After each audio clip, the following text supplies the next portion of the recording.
Welcome back to another story on Infidelity Tales Lab. Before we begin, tell us, where in the world are you watching from? Now, let's dive into today's story. Chapter 1. The Warning.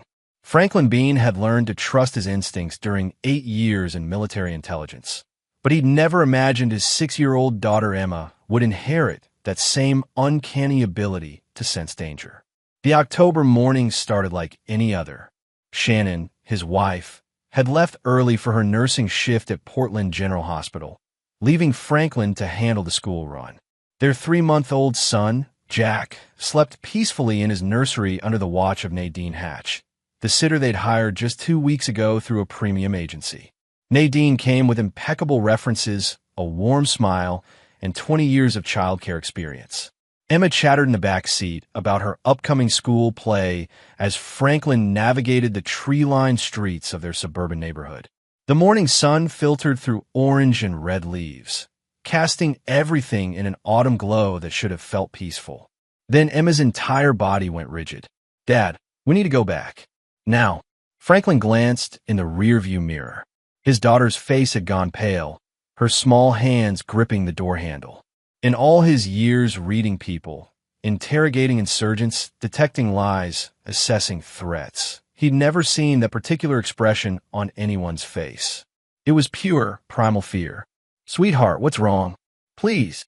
Her voice cracked with desperation. "Something's wrong with Jack. We have to go back right now." Franklin's training kicked in immediately. He didn't dismiss it as childhood imagination or ask questions. He executed a sharp U-turn that made tires screech, earning angry honks from other drivers. His heart hammered as he pressed the accelerator, weaving through traffic. "What do you feel, Emma? Tell me exactly." "I don't know." Tears streamed down her face. "It's like when you have a nightmare and can't breathe. Jack needs us. Something bad is there." Franklin's mind raced through possibilities. Gas leak? Medical emergency? His phone connected to the home security system showed all clear. No alarms triggered, no unusual activity. But something Emma said nagged at him. Not something bad is happening, but something bad is there. He pushed the accelerator harder. They burst through the front door 3 minutes later, a trip that should have taken 12. Franklin moved with tactical precision, immediately cataloging everything. Nadine's purse on the hallway table, her jacket on the coat rack, coffee mug in the kitchen, still warm. Everything appeared normal. Too normal. "Stay behind me," Franklin commanded Emma, his voice dropping to the tone he'd used in combat zones. As they approached the nursery, Franklin heard it, or rather, didn't hear it. Jack should have been making sounds by now. The baby monitor that usually transmitted soft breathing, occasional coos, or restless movements was completely silent. Franklin pushed open the nursery door and felt his blood turn to ice. Nadine Hatch stood over Jack's crib, a pillow in her hands, positioned over his son's face. Jack's tiny legs kicked weakly, his muffled cries barely audible through the thick material. Nadine's back was to the door, so focused on her terrible task that she hadn't heard them enter. Franklin moved with the speed and precision that had made him one of the military's most effective operatives. In 2 strides, he'd crossed the room and seized Nadine's wrist, wrenching it back with controlled force. The pillow dropped. She screamed, a sound of rage, not fear, and spun toward him with shocking violence, her other hand producing a syringe from her cardigan pocket. But Franklin was faster. He caught her wrist mid-thrust, twisted her arm behind her back, and forced her to the ground face first. The syringe clattered across the hardwood floor. "Emma, take Jack to your room. Lock the door. Don't come out until I say." Emma, sobbing but composed beyond her years, scooped up her baby brother and ran. Franklin kept his knee planted firmly between Nadine's shoulder blades as he zip-tied her wrist with restraints he kept in his pocket, old habits from his intelligence days. She thrashed and screamed, but it was useless. He'd immobilized insurgents 3 times her size. "You're too late, Franklin," she spat, her voice dripping with venom. "This was never just about the baby. You should have stayed gone. You should have died in Kandahar with the rest of them." Franklin's blood ran cold. Kandahar. That single word connected everything to a past he'd tried to bury. "Who sent you?" His voice was deadly calm. Nadine laughed, a harsh, bitter sound. You really don't remember, do you? Operation Midnight Sunday. You destroyed lives that day, Franklin. You destroyed families. Now we're returning the favor. Franklin's mind flashed back 7 years. Operation Midnight Sun, a black ops mission to extract a high-value informant from a Taliban compound. Intelligence suggested the target was alone with minimal security. The intelligence was wrong. When Franklin's team breached the compound, they found not just the informant, but his entire extended family. The firefight that followed was catastrophic. Women and children caught in crossfire. Franklin had pulled the informant out, completed his mission, but the collateral damage haunted him still. He'd left military intelligence 3 years ago, partly because of that night. Brian Boyer, Franklin said quietly, the name emerging from buried memories. The informant's nephew. He survived. Nadine's laugh confirmed it. Brian didn't just survive. He thrived. And he spent every year since then planning this. You took his family, Franklin. His mother, his 2 sisters, his cousins. All dead because you followed orders without question. I had faulty intelligence, Franklin said, though the words felt hollow even to him. I didn't know they'd be there. And now you know how it feels, Nadine hissed. Brian wanted you to watch your son die, to know that helpless agony. But this is just the beginning. He has plans for all of you, your wife, your daughter, everyone you love. You can't stop what's coming. Franklin felt rage building in his chest, but he channeled it into cold calculation. You said we. Who else? Before Nadine could answer, Franklin's phone buzzed. A text from an unknown number. Did you enjoy the show, Franklin? Check your security cameras. All of them. Franklin pulled up his security app with one hand while maintaining pressure on Nadine. The cameras throughout his house played back footage from the past 15 minutes. He watched himself leave with Emma. Watched Nadine wave goodbye with that warm smile. Then, the moment the door closed, her expression transformed into something predatory. She moved to the nursery with purpose, pulled out the pillow and syringe from a hidden pocket in her cardigan. But the camera also showed something else.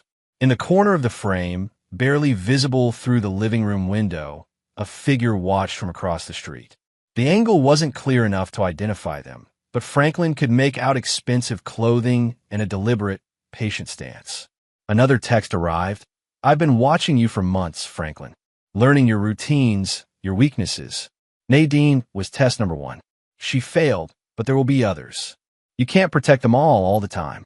Welcome to your new nightmare. Chapter 2. Ghosts of Kandahar. The police arrived within 8 minutes of Franklin's 911 call. Detective Vernon Shaw, a grizzled veteran with 30 years on the force, took Franklin's statement with the weary efficiency of someone who'd seen too much. Nadine Hatch was handcuffed and taken away in a squad car, still screaming threats about Brian Boyer and Franklin's coming downfall. Shannon rushed home from the hospital, her face ashen as she clutched Jack to her chest. The baby seemed unharmed. Franklin had caught Nadine in the first seconds of her attack, but Shannon insisted on a full medical examination anyway. The pediatrician found no physical injuries, though the thought of what almost happened would haunt them both. Emma sat quietly on the couch, her small frame wrapped in a blanket, watching everything with solemn eyes. Franklin knew that look. His daughter had changed today. She'd seen evil up close, used her gift to save her brother, and lost a piece of her innocence in the process. By nightfall, the house was secure. Triple-checked locks, upgraded security system, and Franklin's old service weapon cleaned and loaded in the bedroom safe. But security measures wouldn't stop Brian Boyer. Franklin knew that kind of hatred, that kind of planning. This was personal, and it wouldn't end until one of them was destroyed. After Shannon finally got Emma and Jack to sleep, she found Franklin in his home office, surrounded by files and his old military laptop. The screen glowed with classified documents he wasn't supposed to have anymore. Documents he'd kept as insurance, never imagining he'd need them like this. Tell me everything, Shannon said, closing the door behind her. Her voice was steady, controlled. This was the woman who'd pulled through nursing school while Franklin deployed to war zones, who'd endured his PTSD nightmares without flinching, who'd built a life with him knowing his past could always catch up. Tell me about Operation Midnight Sunday. Franklin took a breath and began. 7 years ago, I was running point for a CIA Black Ops team in Afghanistan. Our mission was to extract a high-value informant named Alvin Boyer. He'd been feeding us intelligence on Taliban supply routes for months, but his cover was blown. We had 12 hours to get him out before they executed him. He pulled up a file showing Alvin Boyer's photograph, a thin man in his 40s with tired eyes and a nervous smile. The intelligence brief said Alvin was alone in a rural compound, standard family home, minimal security. We went in at 2 a.m. with a 6-man team. Standard extraction protocol. Fast, quiet, efficient. Franklin's hands trembled slightly as he continued. But when we breached, the compound was full. Alvin's extended family, his wife, 2 daughters, his sister, and her 3 kids, his elderly mother. They were there for some kind of family gathering we didn't know about. Our intel was either wrong or deliberately incomplete. I never found out which. Shannon reached for his hand. She knew what came next would be hard. The Taliban had been watching the compound. When we breached, they attacked. Heavy firefight, civilians in the crossfire. My team did everything we could to protect them, but he closed his eyes. When the smoke cleared, Alvin's wife was dead. His 2 daughters, ages 14 and 16. His sister and 2 of her children. 5 civilians total. The only survivors were Alvin, his elderly mother, and his nephew Brian. Brian Boyer, Shannon whispered. Nadine mentioned that name. Brian was 18 then. I remember him kneeling in the rubble, covered in his family's blood, screaming at us. At me specifically, I was the team leader giving orders. Alvin was extracted successfully, relocated to the United States under witness protection. I filed my report, recommended a full investigation into the intelligence failure, and tried to move on. But you couldn't. No. Franklin's voice cracked. That mission broke something in me. I started questioning every order, every piece of intelligence. I couldn't trust the system anymore. 3 years ago, I resigned and became a private security consultant. I thought I could leave it behind. Shannon studied the photograph of Brian Boyer on the screen, a young man with dark, intelligent eyes filled with rage. What happened to him? Last I heard, he'd disappeared. The military kept tabs on surviving family members of compromised assets, but Brian vanished from monitoring about 5 years ago. Rumors suggested he'd gone to Europe, maybe joined some private military contractors. I never imagined he'd come back, especially not like this. Franklin pulled up more files. After Nadine's arrest, I started digging. Brian Boyer didn't just disappear. He reinvented himself. He's now a successful tech entrepreneur in Seattle, running a cybersecurity firm called Phantom Solutions. On the surface, it's legitimate. Corporate clients, government contracts, the works. But the company specializes in surveillance technology, data mining, and what they call strategic intelligence gathering. He's been watching us. For months, maybe longer. That text he sent showed knowledge of our routines, our vulnerabilities. Nadine Hatch wasn't just a random sitter. She was a plant. I checked her background again with my old contacts. Her real name is Nadine Boyer. She's Brian's aunt, Alvin's sister-in-law. She survived the compound attack and has been living under the radar ever since. Shannon's face paled. The agency that placed her, compromised. I'm betting Brian owns it through a shell company or has enough leverage to manipulate their vetting process. Either way, he got his operative into our home, close to our children. Franklin's jaw clenched. The question is, who else has he placed in our lives? A knock at the door made them both jump. Franklin's hand instinctively moved toward his weapon before he recognized Detective Shaw's gravelly voice. Mr. Bean, we need to talk. We got a problem. Franklin opened the door to find Shaw looking grim. Behind him stood a woman in an expensive suit, government credentials in hand. Franklin Bean, she said coolly. I'm Special Agent Victoria Lang, FBI. We need to discuss Brian Boyer, Operation Midnight Sun, and why you're in possession of classified military documents. Chapter 3. The Trap Titans. Special Agent Lang sat in Franklin's living room like she owned it. her sharp eyes cataloging every detail. She was in her early 40s, with the kind of controlled intensity that suggested a lot of field experience and very little patience for bullshit. "Before we begin," she said, opening her briefcase, "I need you to understand the situation you're in. Possessing classified documents after separation from service is a federal crime. The only reason you're not in custody right now is because Brian Boyer is a bigger problem than your security violations." Franklin remained standing, arms crossed. "What do you know about Boyer?" "More than you, apparently." Lang pulled out a thick file. "Brian Boyer has been on our radar for 2 years. Phantom Solutions isn't just a cybersecurity firm. It's a front for industrial espionage, blackmail, and what we believe is a sophisticated revenge operation targeting multiple individuals connected to Operation Midnight Sunday." She spread photographs across the coffee table. Franklin's blood ran cold as he recognized faces. Members of his old team, CIA handlers, intelligence analysts who'd provided the faulty information about the compound. Kerry Berger, former CIA station chief in Kabul, died in a suspicious car accident 14 months ago. Louis Benjamin, intelligence analyst, apparent suicide last year, though his family insists he wasn't depressed. Bobby Mills, one of your team members, currently in a coma after a home invasion that police say was unusually violent. Shall I continue? Shannon grabbed Franklin's arm. "You said apparent suicide. You don't believe it was real." "No, Mrs. Bean, we don't. Each death or injury was carefully staged to appear accidental or self-inflicted. But when you see the pattern, when you understand Boyer's resources and capabilities, it becomes clear he's systematically destroying everyone involved in Operation Midnight Sunday." Franklin studied the photographs. "How many? Out of the 23 people directly involved in the operation, 7 are dead. 4 seriously injured. 3 have disappeared. You're number 8 on the list, Franklin. And unlike the others, Boyer wants you to suffer. The attempt on your son wasn't meant to succeed. It was meant to terrorize you." "Then why did Nadine actually try to kill Jack?"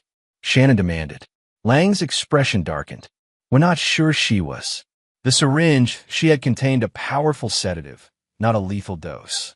Our theory is she was meant to sedate the baby, make it look like Sid's, cause you to discover him appearing dead.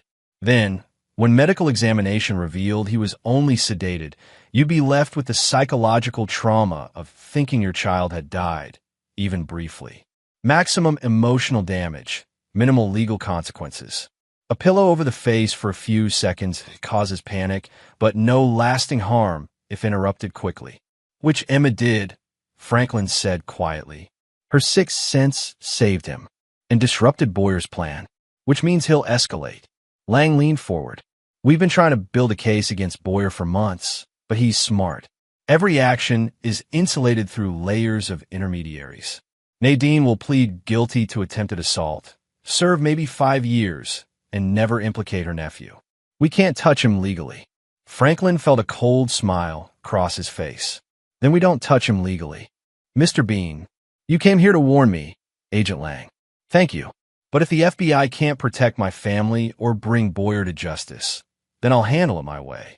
Lang studied him for a long moment. "I can't officially condone vigilante action. I'm not asking for your blessing.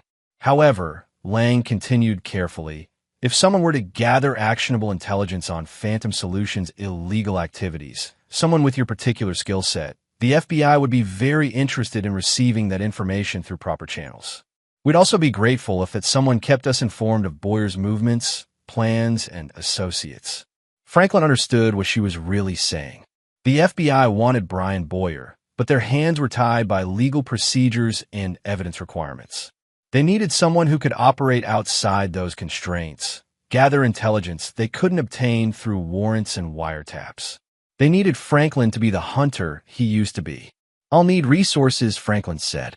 "Access to surveillance equipment, communications intercepts, financial records. The kind of things that require warrants." Lang pulled a business card from her pocket and wrote a number on the back. "This reaches me directly 24/7. You'll find I'm sometimes careless about where I leave sensitive case files.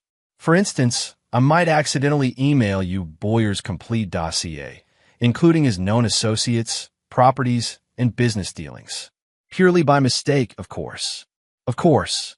But Franklin, Lang's voice hardened, if you cross certain lines, if anyone dies, if you break laws we can't ignore, I can't protect you.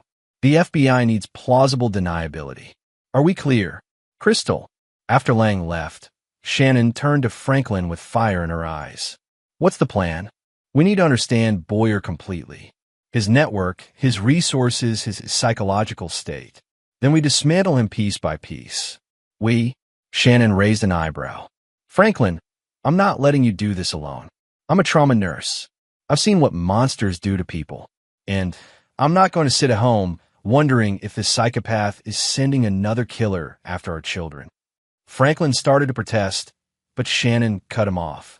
I know you think you're protecting me by keeping me out of it, but I'm already in it. We both are. Brian Boyer made this personal when he went after Jack.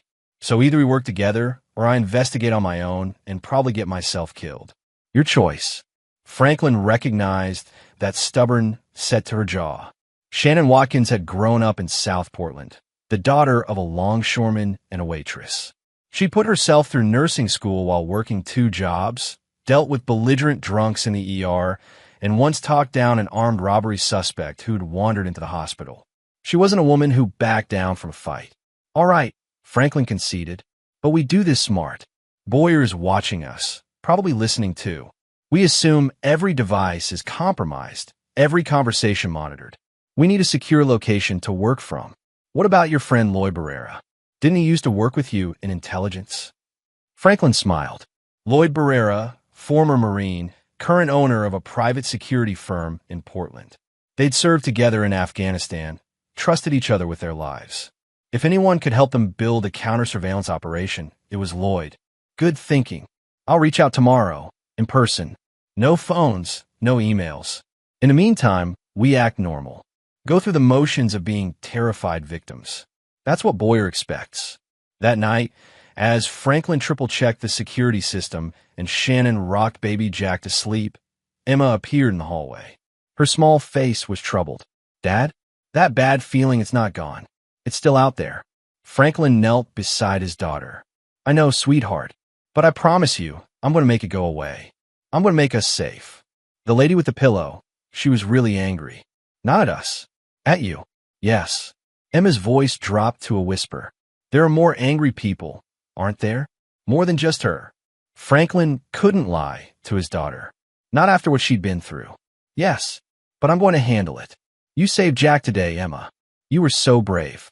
Now it's my turn to protect all of you. Emma hugged him tightly. Promise you'll come back? Promise you won't leave us like those people left that man's family? Franklin felt his heart shatter. His 6-year-old daughter had intuited the moral complexity of his past, the weight of Operation Midnight Sun, the cycle of violence and revenge. I promise, he whispered into her hair. I'm not leaving you. Ever. But as Emma returned to bed and Franklin stood alone in the dark hallway, he wondered if that was a promise he could keep. Brian Boyer was smart, well-funded, and absolutely committed to his revenge. This wasn't just a fight for survival. It was a war Franklin needed to win completely, or his family would never be safe. The next morning, Agent Lang's accidental email arrived with Boyer's complete file. Franklin printed everything in his office, spreading documents across every surface. Shannon brought coffee, and they began the deep dive into their enemy's world. Brian Boyer had built an impressive empire. Phantom Solutions had government contracts worth millions, clients across 3 continents, and a spotless public reputation. But the FBI's investigation had uncovered darker truths. Shell companies that purchased surveillance equipment for cash, encrypted communications with known criminals, financial transfers to offshore accounts that suggested money laundering or payoffs. And then Franklin found something that made his blood run cold. Shannon, look at this. It was a property record. 3 months ago, Brian Boyer had purchased a house. Not in Seattle where his business was based, but in Portland, just 4 miles from Franklin's home. He's here, Shannon breathed. He's been living here, watching us in person. Franklin pulled up the address on his laptop. The house was in an upscale neighborhood, gated community, Perfect cover for someone who wanted to blend in while conducting surveillance. "We need to see that house," Franklin said, carefully, without Boyer knowing. "I need to understand what we're up against." His phone buzzed with a text from Lloyd Barrera, coffee shop on Morrison, 10 a.m. "Come alone. Watch for tails." Franklin smiled grimly. Lloyd was careful, exactly what they needed. But as he prepared to leave, another text arrived from the unknown number. "Saw the FBI visit last night. Special Agent Lang is impressive, isn't she? But federal protection won't save you, Franklin. I'm always 3 steps ahead. Sleep well while you still can." Chapter 4. Assembling the Arsenal.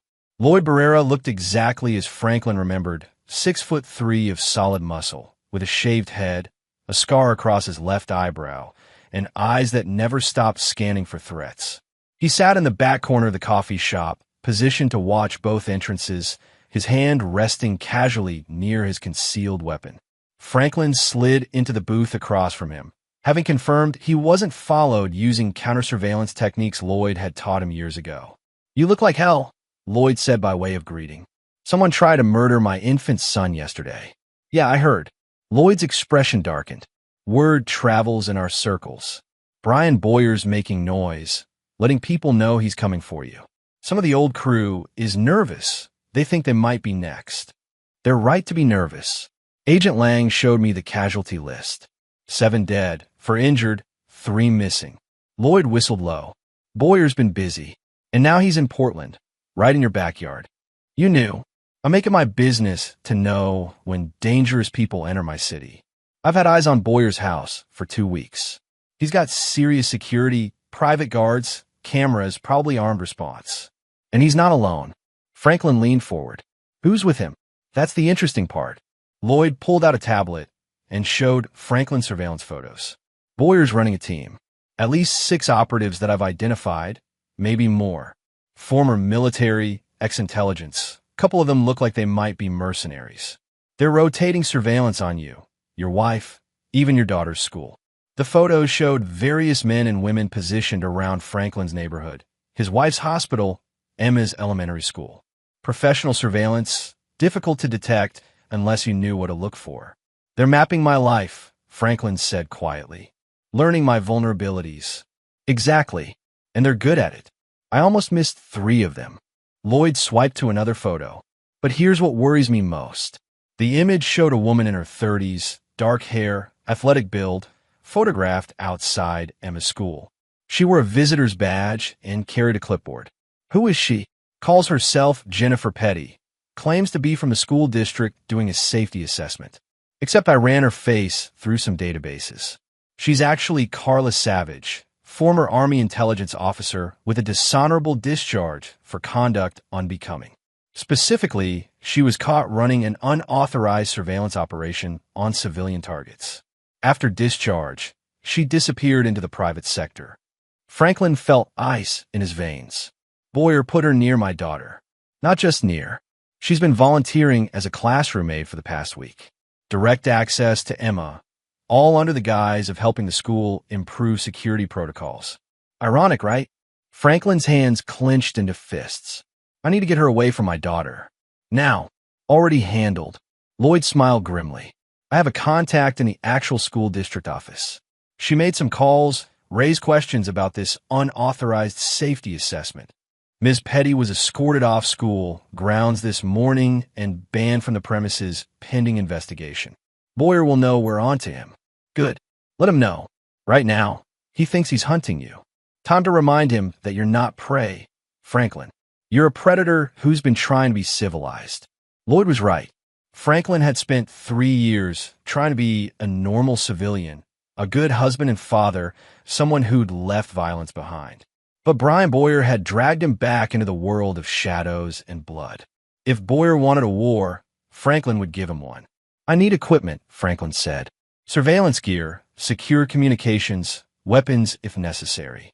And I need information on Boyer's team, names, backgrounds, weaknesses." Lloyd grinned. "I run a private security firm, brother. I've got everything you need. Consider it on loan, free of charge. Boyer made this personal when he started operating in my city without permission." Over the next hour, Lloyd laid out everything he'd gathered. Boyer's team consisted of 6 primary operatives plus Nadine, who was now in police custody. Each operative had a specific role. Brian Boyer himself served as mission commander, coordinating from his Portland house.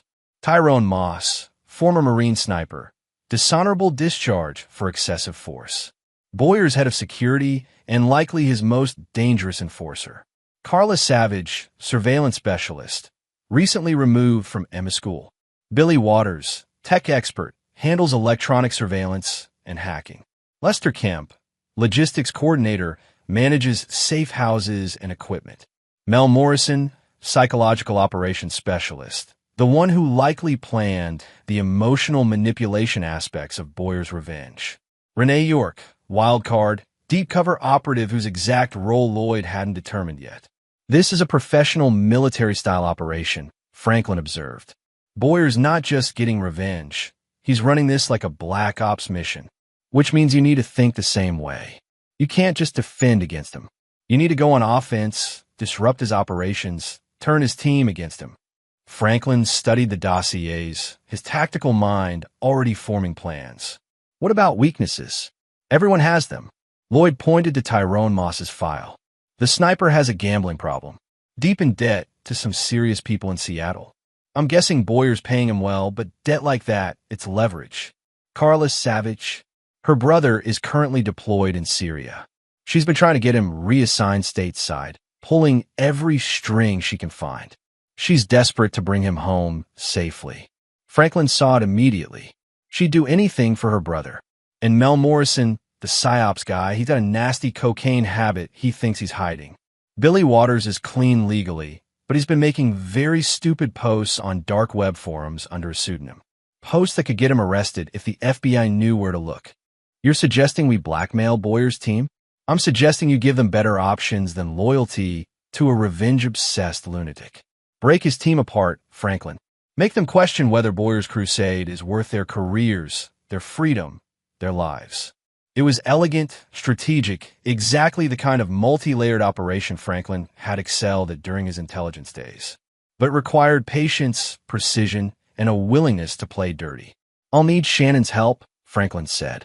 She can approach Carla's brother's command, use her medical contacts to create a transfer request that looks legitimate. Your wife's involved? She insisted. And honestly, Lloyd, I need someone I can trust completely. Shannon's smart, capable, and she knows the stakes better than anyone. Lloyd nodded approvingly. Good woman. You're lucky. I know. They spent another hour planning logistics. Lloyd would provide equipment and intelligence support. Franklin would begin approaching Boyer's team members, one by one, offering them ways out of Boyer's operation. Agent Lang would provide legal cover where possible, turning their information into official FBI cases that justified arrests or immunity deals. But as Franklin prepared to leave, Lloyd grabbed his arm. Brother, I need to say this. Boyer's not going to give up just because you dismantle his team. This is blood feud, generational hatred. Even if you take away his resources, he'll keep coming. You understand what that means. Franklin understood perfectly. This conflict had only one real ending. Brian Boyer in custody, dead, or so broken he couldn't continue his vendetta. There was no negotiated peace, no middle ground. I know, Franklin said quietly. I'm ready to finish it. Then I've got you back. All the way. Franklin returned home to find Shannon had already been productive. She contacted her nursing supervisor and arranged for a month of family leave using accrued vacation time and emergency provisions. She'd also called her brother, a lawyer in Boston, to discuss restraining orders and legal options against Boyer.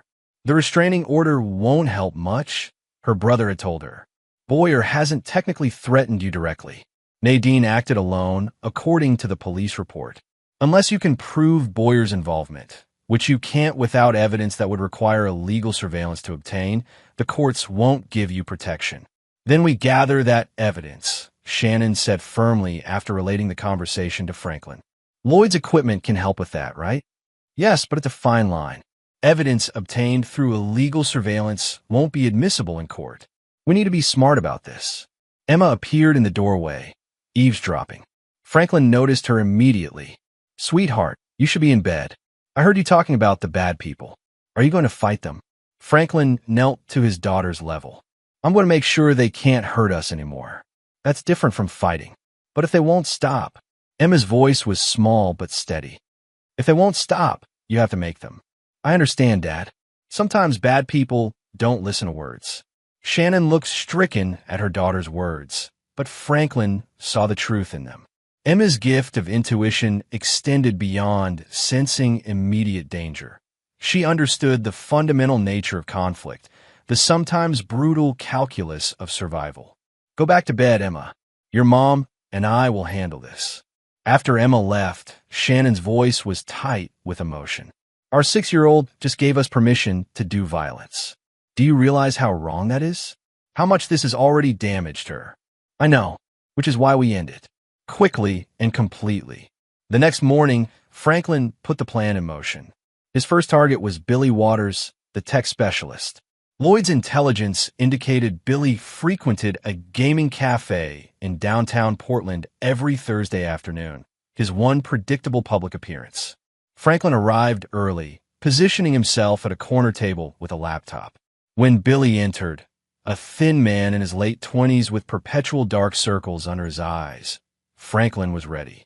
He'd set up a simple trap, a fake FBI bulletin board in the cafe's public Wi-Fi portal, featuring Billy's dark web posts alongside his real identity. Anyone who connected to the cafe's Wi-Fi would see it, Billy included. Franklin watched as Billy opened his laptop, connected to the Wi-Fi, and went pale. His eyes darted around the cafe, looking for threats, for FBI agents, for anyone who might have seen. That's when Franklin approached. Billy Waters? Mind if I sit? Billy looked ready to run. Relax. I'm not FBI. I'm Franklin Bean.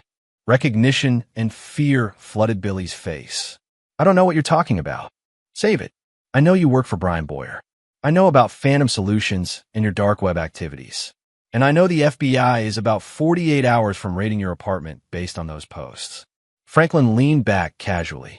Unless someone gives him a reason not to. What do you want? Information. Full access to Boyer's surveillance network, his communications, his plans. In exchange, those FBI bulletins disappear, and I personally deliver a hard drive full of evidence against Boyer that gives you immunity as a cooperating witness. Billy's mind was visibly racing, calculating odds and outcomes. Boyer will kill me if he finds out. Boyer's going to prison or worse in the next few weeks. The only question is whether you go down with him or walk away free. Your choice, Billy. But decide fast because that Wi-Fi portal is going to get noticed soon. Franklin could see the exact moment Billy's resistance broke. Fear of imprisonment, fear of Boyer's revenge, exhaustion from living in the shadows. It all collapsed into desperate relief that someone was offering him an exit. What do you need? Chapter 5. Turning the Tide. Billy Waters proved to be a goldmine of information once his loyalty flipped. Over the next week, working from a secure location in Lloyd's private security office, Franklin and Shannon reviewed everything Billy provided. Encrypted communications between Boyer and his team, surveillance footage from cameras planted throughout Franklin's neighborhood, financial records showing payments to operatives, and most importantly, Boyer's master plan. The plan was chilling in its sophistication.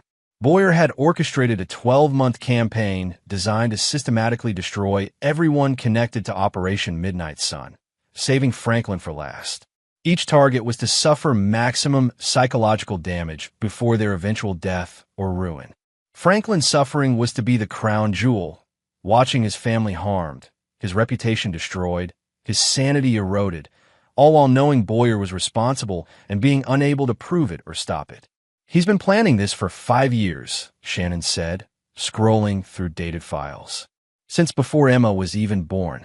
He's obsessed. Franklin studied Boyer's psychological profile, assembled from therapy notes Billy had hacked from a psychiatrist's files.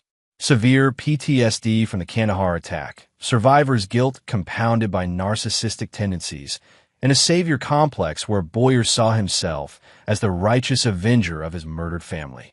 He genuinely believes he's the hero of this story, Franklin observed. In his mind, we're the terrorists and he's the freedom fighter. Agent Lang arrived that afternoon to review the evidence. Her expression shifted from professional interest to grim satisfaction as she absorbed the full scope of Boyer's crimes. "This is enough," she said finally. "With Billy's testimony and this documentation, I can get warrants for Boyer's arrest, seizure of Phantom Solutions assets, and raids on his properties. We can dismantle his entire operation." "Not yet," Franklin said. Lang stared at him. "Excuse me? Boyer has contingencies." Billy confirmed that if Boyer is arrested or disappears, dead man switches activate. Automated systems that release damaging information about his targets, including fabricated evidence designed to destroy reputations. People on his revenge list will be publicly accused of war crimes, corruption, pedophilia.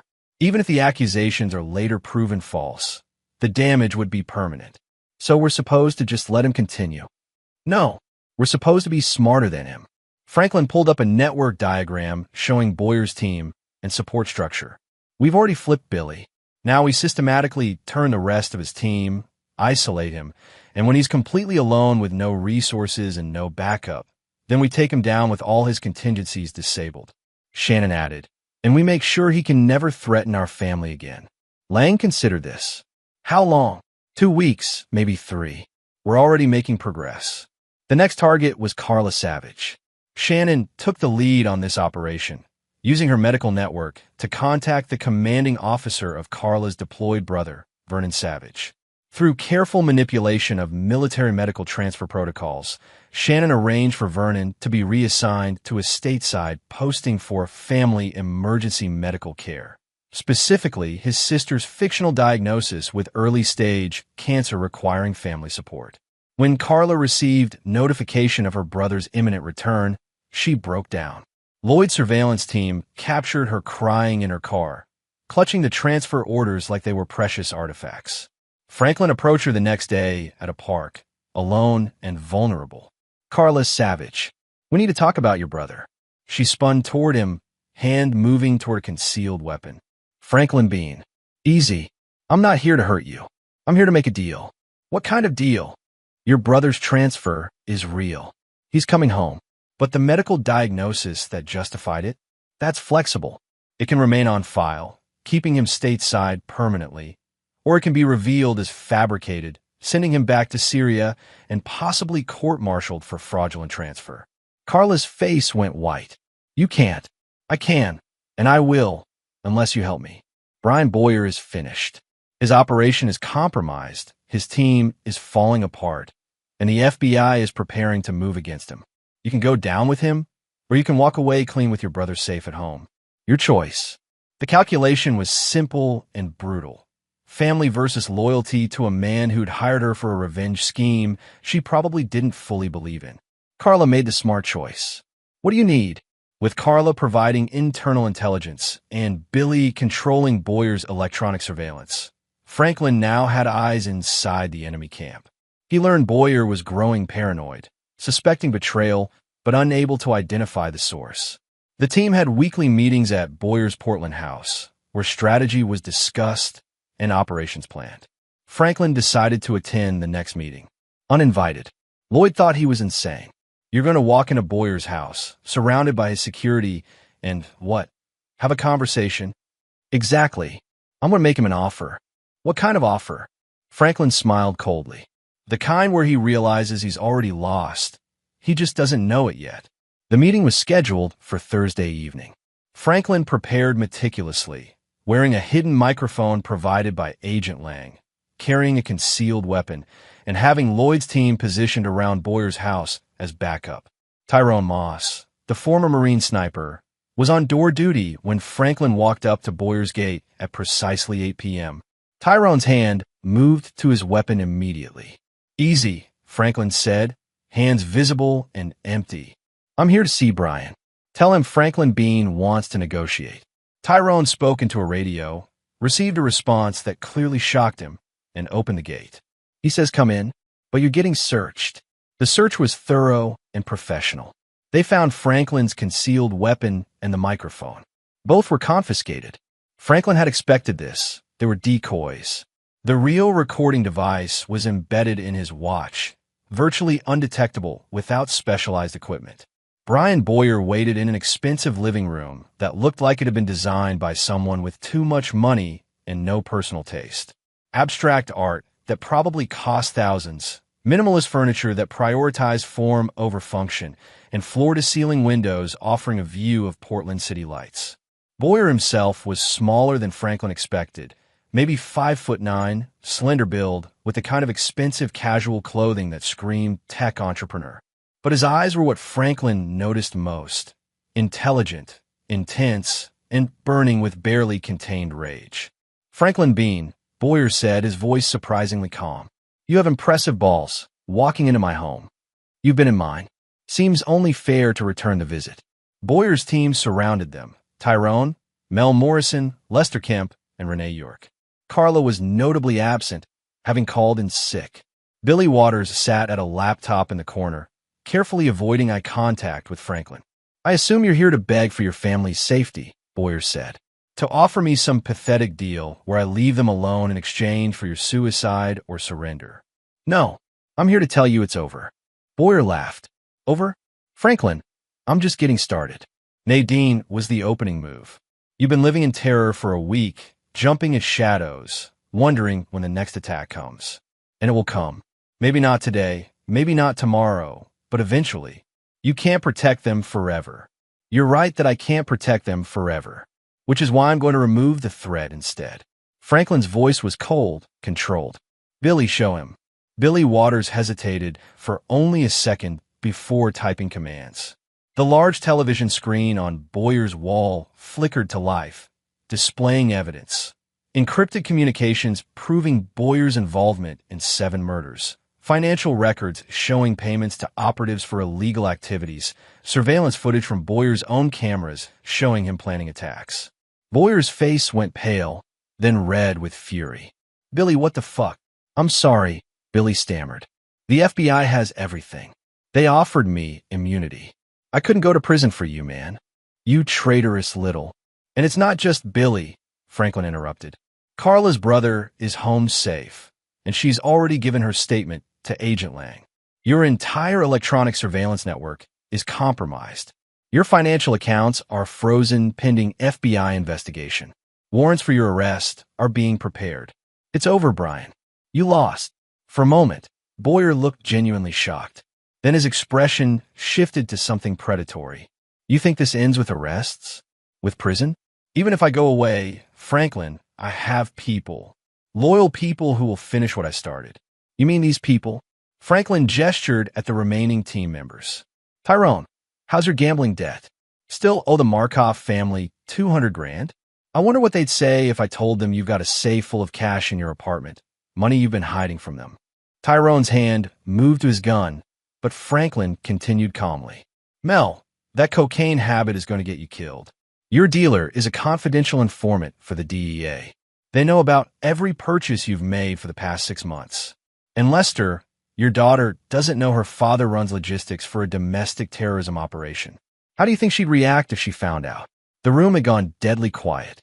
"You're all looking at serious prison time," Franklin said. "Unless you walk away now. Agent Lang is waiting outside with immunity deals for anyone who testifies against Boyer. First come, first served. After that, you're on your own." Boyer screamed, "Don't listen to him. He's bluffing. We're family." "Family." Franklin laughed bitterly. "Brian, you recruited these people with money and threats. The moment things get difficult, they'll abandon you. Just like you're about to be abandoned."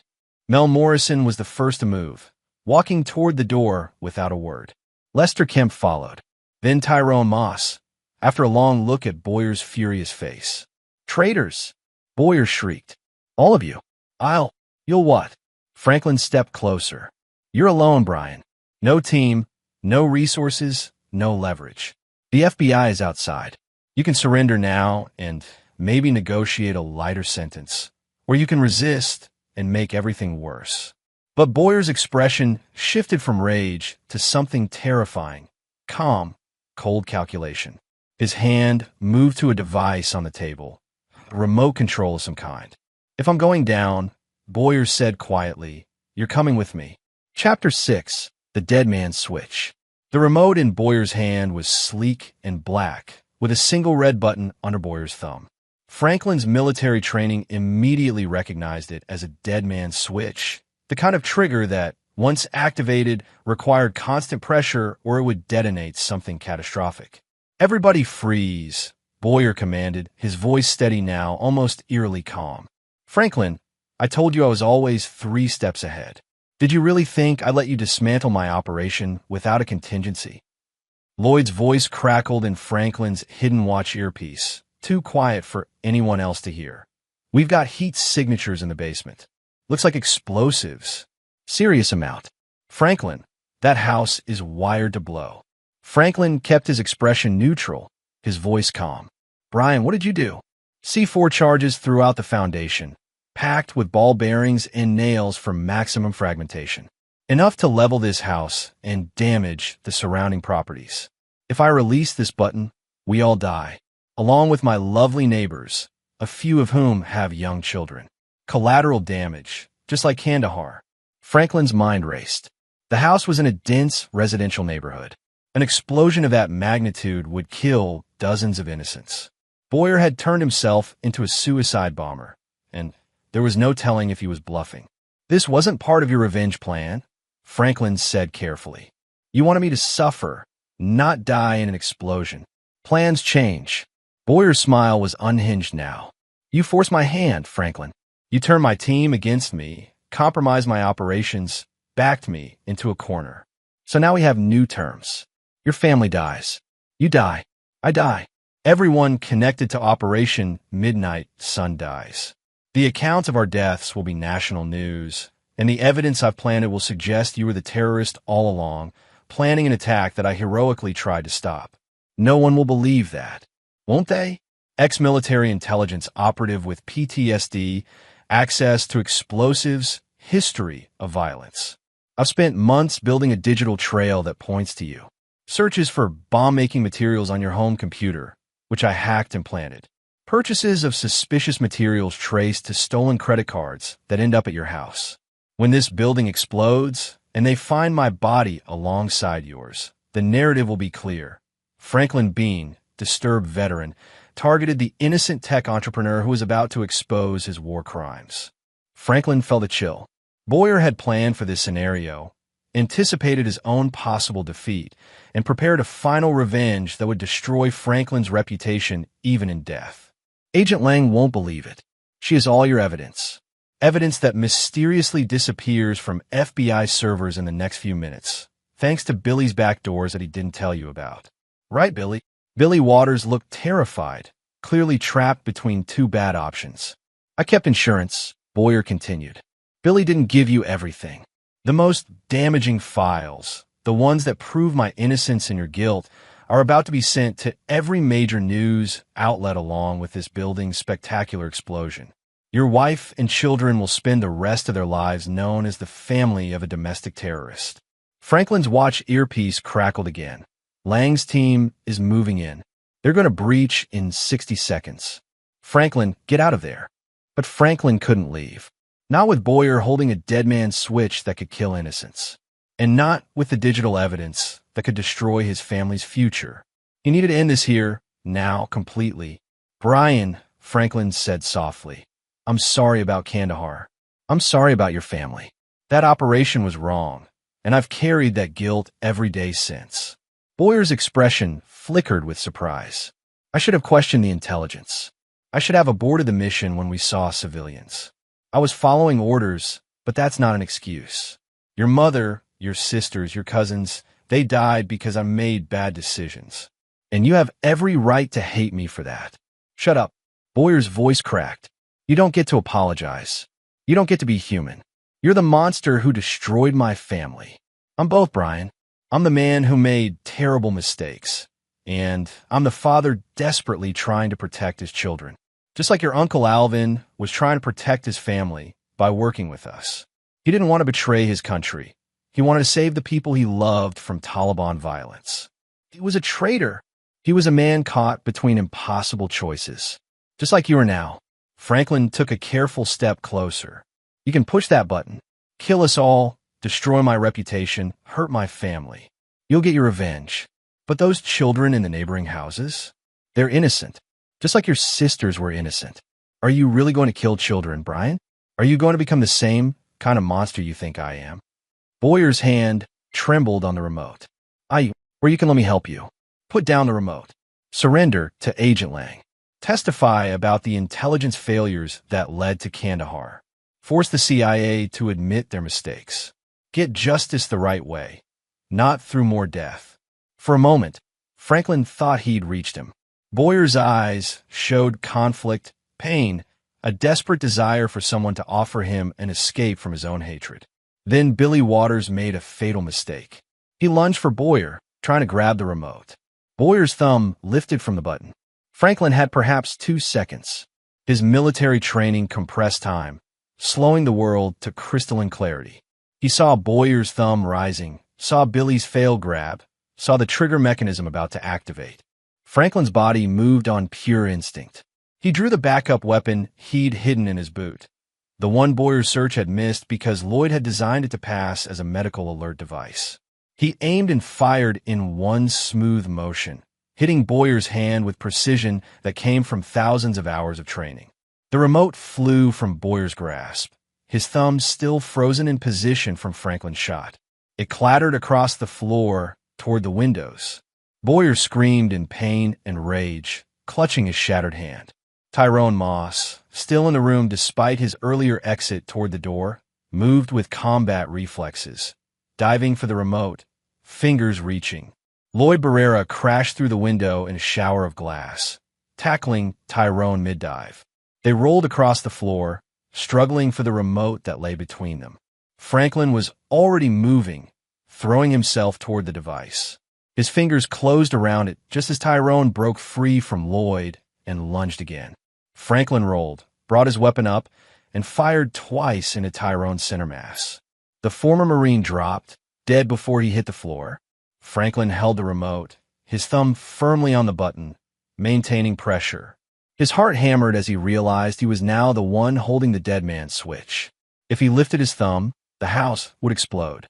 FBI agents poured through the doors and windows, Agent Lang shouting orders. Bomb techs appeared with equipment, surrounding Franklin carefully. Mr. Bean, one of the techs said calmly, I need you to stay very still. We're going to disarm this system, but it's going to take time. Can you hold that button? Franklin's thumb was already cramping, adrenaline making his hand shake.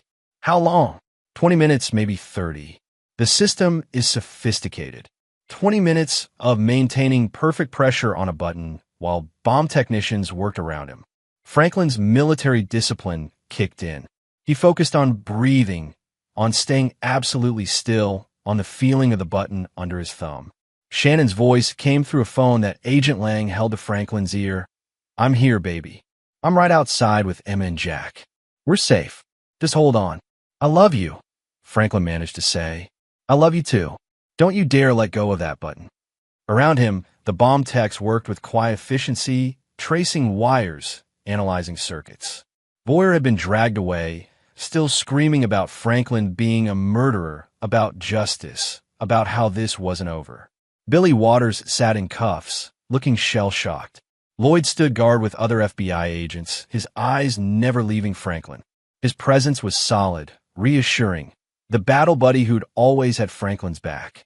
After 18 minutes that felt like 18 hours, the head bomb tech finally spoke. We've located the primary detonator. Cutting it now. A snip of wire cutters. A held breath. Nothing exploded. Secondary trigger. Disengaged. Mr. Bean, you can release the button. Franklin's thumb lifted slowly, every muscle tense for the explosion that didn't come. The remote fell from his nerveless fingers as his legs gave out. Lloyd caught it before he hit the floor. Got you, brother. You're good. It's over. Outside, Shannon rushed to Franklin as FBI agents checked him for injuries. She wrapped her arms around him with desperate strength, tears streaming down her face. Emma and Jack were being watched by Lloyd's security team a safe distance away, but Emma was crying, her intuition telling her how close they'd all come to disaster. Agent Lang approached as the paramedics insisted on checking Franklin's vitals. That was the stupidest, bravest thing I've ever seen. You know that, right? Did you get everything? Franklin asked. The evidence, the files, every bit of it. Boyer's going away for multiple life sentences. Murder, attempted murder, terrorism, the works. And we recovered his kill switch data before it could transmit. Your reputation is safe. Franklin closed his eyes in relief. The team members who walked out, already in custody, giving statements. They're cooperating fully in exchange for reduced charges. You broke Boyer's operation completely, Franklin. But as the FBI led Brian Boyer to a waiting vehicle, the man turned back to look at Franklin with eyes full of undiminished hatred. This isn't finished, Boyer screamed. You hear me, Franklin? My family will never stop. You killed my mother, my sisters, and now you've taken everything from me. We will have our revenge. Agent Lang's expression turned grim. He's not entirely wrong. Boyer has extended family, people who might share his grudge. We'll monitor them, but I'll never be completely safe, Franklin finished. I know. As the FBI vehicle drove away with Boyer inside, Franklin held his family close and wondered if the cycle of revenge would ever truly end. Chapter 7. Shadows of the Past. 3 weeks after Brian Boyer's arrest, Franklin sat in a secure FBI conference room watching the man's interrogation through one-way glass. Boyer had barely spoken since his capture, maintaining an eerie silence broken only by occasional smiles when questioned about potential accomplices or future threats. Agent Lang stood beside Franklin, reviewing updated intelligence reports. We've been monitoring Boyer's extended family and associates. Most of them seem genuinely uninvolved in his revenge campaign. But there's one person who concerns me. She pulled up a photograph of a woman in her 60s, elegant and sharp-eyed. Ethel Boyer, Brian's paternal aunt. She survived the Kandahar attack along with Brian and his grandmother. After the incident, she moved to Germany, married a wealthy businessman, and kept a low profile. Until 2 weeks ago. What happened 2 weeks ago? She liquidated significant assets, sold property, cashed out investments. Approximately $8 million moved into untraceable offshore accounts. Then she disappeared. German authorities can't locate her, and she hasn't used her passport under her legal name. Franklin felt the familiar weight of threat assessment settling onto his shoulders. You think she's coming for me? I think Brian Boyer's arrest activated something. Either she had standing orders to continue his vendetta if he was captured, or she's taking matters into her own hands. Either way, we've lost track of her, and that's a problem. Shannon appeared in the doorway, her expression troubled. She'd taken an extended leave from the hospital, helping Franklin manage the aftermath of Boyer's operation while keeping their children safe. The stress showed in the lines around her eyes, the tension in her shoulders. Franklin, we need to talk. It's about Emma. They moved to a private office. Shannon pulled out her phone, showing Franklin a drawing that Emma had brought home from school. It depicted a family, Franklin, Shannon, Emma, and baby Jack, surrounded by dark, angular figures with red eyes. She drew this in art class today. Her teacher called me, concerned. Emma told her these are the angry people who are coming. She's been having nightmares again, sensing danger.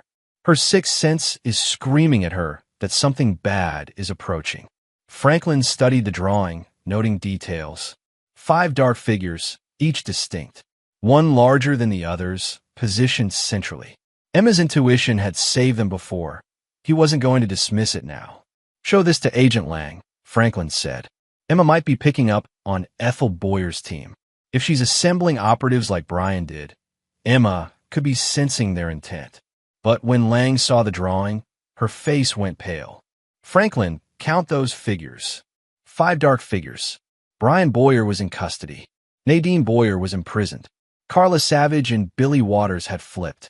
Tyrone Moss was dead. That accounted for Boyer's known team. These are new players, Lang said grimly. Ethel has recruited her own operatives. And if Emma's sensing 5 distinct threats, that's a military-style unit. Professional, coordinated, dangerous. Loy Barrera arrived an hour later with more troubling news. His security contacts in Europe had identified 3 individuals connected to Ethel Boyer, all former members of various special forces units, all recently unemployed and looking for high-paying contracts. We've got Arthur Weeks, ex-SAS with expertise in explosives. Jackie Browning, former French Foreign Legion, specializes in close-quarters combat. And Vernon Shaw, no relation to the detective, ex-Delta Force, now working as a private military contractor. All three disappeared from their usual haunts around the same time Ethel liquidated her assets. That's only three, Shannon pointed out. Emma drew 5 figures. The other 2 haven't been identified yet, Lloyd admitted. But if Ethel recruited people of this caliber, we're dealing with a significantly more dangerous threat than Brian Boyer's team. These aren't troubled intelligence officers and tech guys. These are elite warriors being paid to kill. Franklin studied the profiles of Ethel's known recruits. These men weren't motivated by ideology or personal revenge. They were mercenaries, pure and simple. That made them both more dangerous and more predictable. Mercenaries had weaknesses: money, self-preservation, lack of personal investment in the mission. We need to find them before they strike, Franklin said. And we need to understand Ethel's plan. Brian wanted to make me suffer psychologically. What does Ethel want? Agent Lang pulled up Ethel Boyer's background file. Ethel was never as close to the family as Brian was. She was Alvin's older sister, somewhat estranged from the family before the Kandahar attack. But after the attack, she became the primary caretaker for Brian and her elderly mother. She blamed American intelligence for destroying her family, specifically blamed the military culture that created operations like Midnight Sunday. So her grudge is broader than Brian's, Shannon observed. She's not just targeting Franklin, she's targeting the system. Maybe, Lang said thoughtfully, or maybe she's smarter than Brian. His mistake was telegraphing his moves, try to maximize psychological damage. Ethel might go for a clean, efficient kill. No games, no elaborate revenge fantasy. Just professional elimination of targets.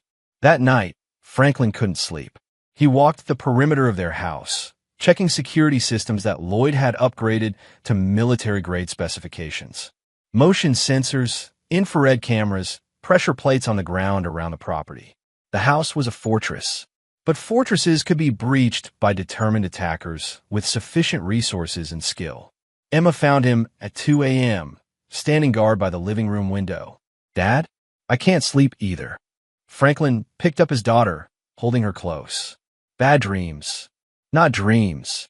Feelings. The angry people are getting closer. They're planning something." "What are they planning, sweetheart?" Emma's small face scrunched in concentration. "Not here. Somewhere else. Somewhere you go without us. They want to hurt you away from home." Franklin's tactical mind immediately understood. Attacking him at home meant confronting upgraded security and risking civilian casualties.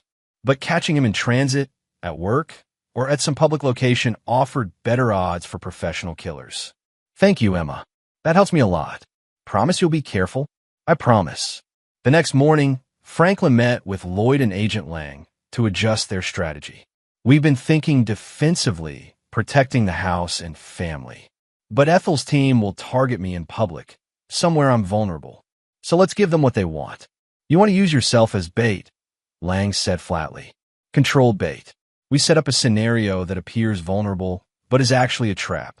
Draw out Ethel's operatives, capture them, force them to give up Ethel's location." Lloyd grinned. "Now you're thinking like the operator I remember. What's the bait?" "Brian Boyer's trial starts in 2 weeks. I'm scheduled to give testimony about Operation Midnight Sun, the intelligence failures, everything. It's public record, announced in advance. I'll be entering the courthouse, exposed in transit, perfect target. The FBI will have courthouse security," Lang objected, "which Ethel's team will plan around. But what they won't know is that we'll have our own counter-operation running. Lloyd's people positioned as civilians, federal agents in plain clothes, and me wearing body armor under my suit. When they make their move, we take them down." It was risky, potentially suicidal, but it was also proactive, seizing initiative rather than waiting for the enemy to strike on their terms. Franklin had learned in Afghanistan that the best defense was often aggressive offense. "I'm in," Lloyd said immediately. "I can have 15 operators positioned around the courthouse, plus rooftop overwatch. We'll turn that building into a kill box for anyone stupid enough to attack." Lang hesitated longer. If this goes wrong, if civilians get caught in the crossfire, then we make sure it doesn't go wrong, Franklin said. We control every variable we can, prepare for contingencies, and execute with precision. This is what we do, Agent Lang. This is how we end threats. Reluctantly, Lang agreed. Over the next week, they planned every detail of the operation. Franklin would arrive at the courthouse at 9 a.m., using a route that appeared routine, but was actually designed to funnel potential attackers into predetermined kill zones. Lloyd's team would be positioned as maintenance workers, delivery drivers, pedestrians, invisible but lethal if needed. FBI tactical units would be on standby, ready to move the moment shooting started.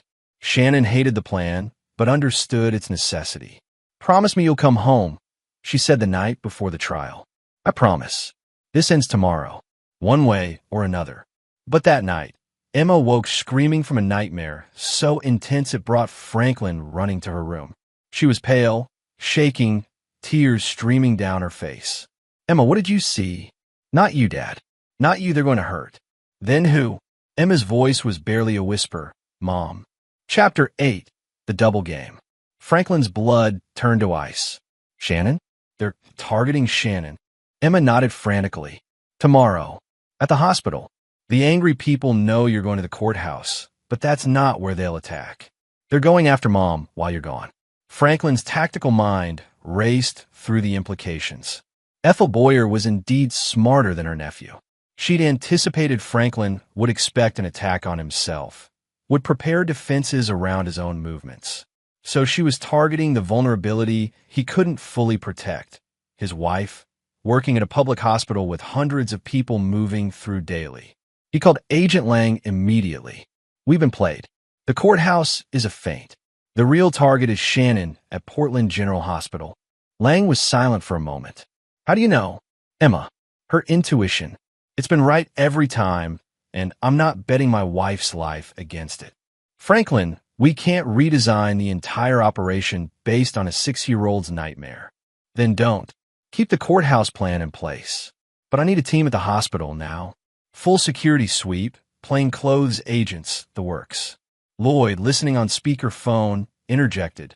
"I'll pull half my team from courthouse duty and reposition them at the hospital. If Emma's right, we'll be ready. If she's wrong, we still have sufficient coverage at the courthouse." Shannon, awakened by the commotion, looked terrified. "I'm not going to work tomorrow."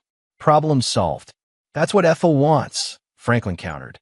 "She wants us scared, reactive, making panicked decisions. If you don't show up to work, she'll know we're on her plan. She'll adapt, change tactics, and we lose our chance to end this." "So you want me to walk into a trap?" "I want you to be bait, with a full security team hidden around you. Lloyd's best operators will be watching every angle. Agent Lang will have FBI tactical units on standby. You'll be the most protected person in Portland." Shannon's nursing instincts warred with her fear. She hated being used as bait, but she also understood the logic. If they didn't stop Ethel Boyer tomorrow, they'd be running for the rest of their lives. "All right," she said finally, "but I'm carrying one of Lloyd's weapons, and I want a panic button that brings the entire cavalry running." "Done," Lloyd said immediately. They spent the rest of the night planning 2 simultaneous operations. Franklin would proceed to the courthouse as planned, drawing attention and potentially catching any of Ethel's team who didn't know about the hospital operation. Shannon would go to her nursing shift with invisible protection, acting as bait for the real attack. Emma stayed home with a security detail guarding her and baby Jack. Franklin knelt beside his daughter before leaving. "Thank you for warning us, sweetheart. You might have saved Mom's life. Will you save her too, Dad? I'll do everything I can." Portland General Hospital was a sprawling complex with multiple entrances, parking structures, and thousands of daily visitors. Lloyd's team had identified 12 critical points where an attack might originate. Operators were positioned at each point, disguised as visitors, patients, or hospital staff.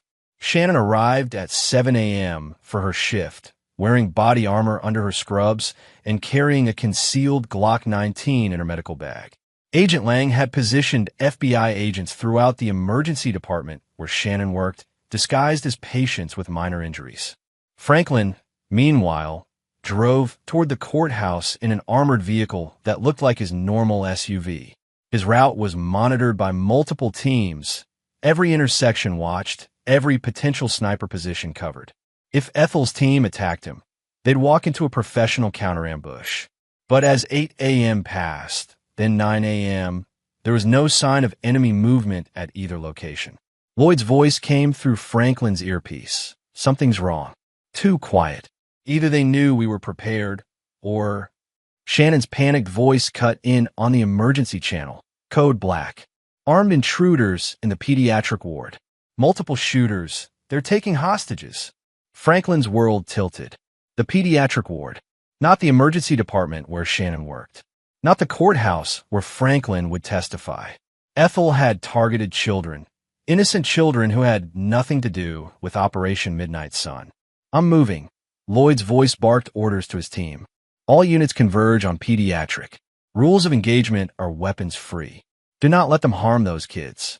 Franklin spun his vehicle around, racing toward the hospital. Agent Lang's voice came through. Franklin, stay out of this. You're not tactical anymore. You'll just get in the way. Those are children, Lang. I'm going. The hospital's pediatric ward was on the 4th floor, accessible by 2 stairwells and 1 elevator bank. Ethel's team had chosen their battlefield well. A location with limited access points, filled with vulnerable hostages, and guaranteed to create maximum chaos and emotional leverage. By the time Franklin arrived, Lloyd's first operators were already in position outside the pediatric ward. The situation was worse than they'd feared, for armed shooters had taken control of the entire floor, securing approximately 30 children and 15 staff members as hostages. Early reports suggested the shooters were professional, organized, and heavily armed. We've identified 3 of them, Lloyd reported grimly. Arthur Weeks, Jackie Browning, and Vernon Shaw from our threat assessment. But there's a 4th shooter we didn't anticipate. The security footage showed the 4th shooter clearly, a woman in her 60s with silver hair and cold eyes.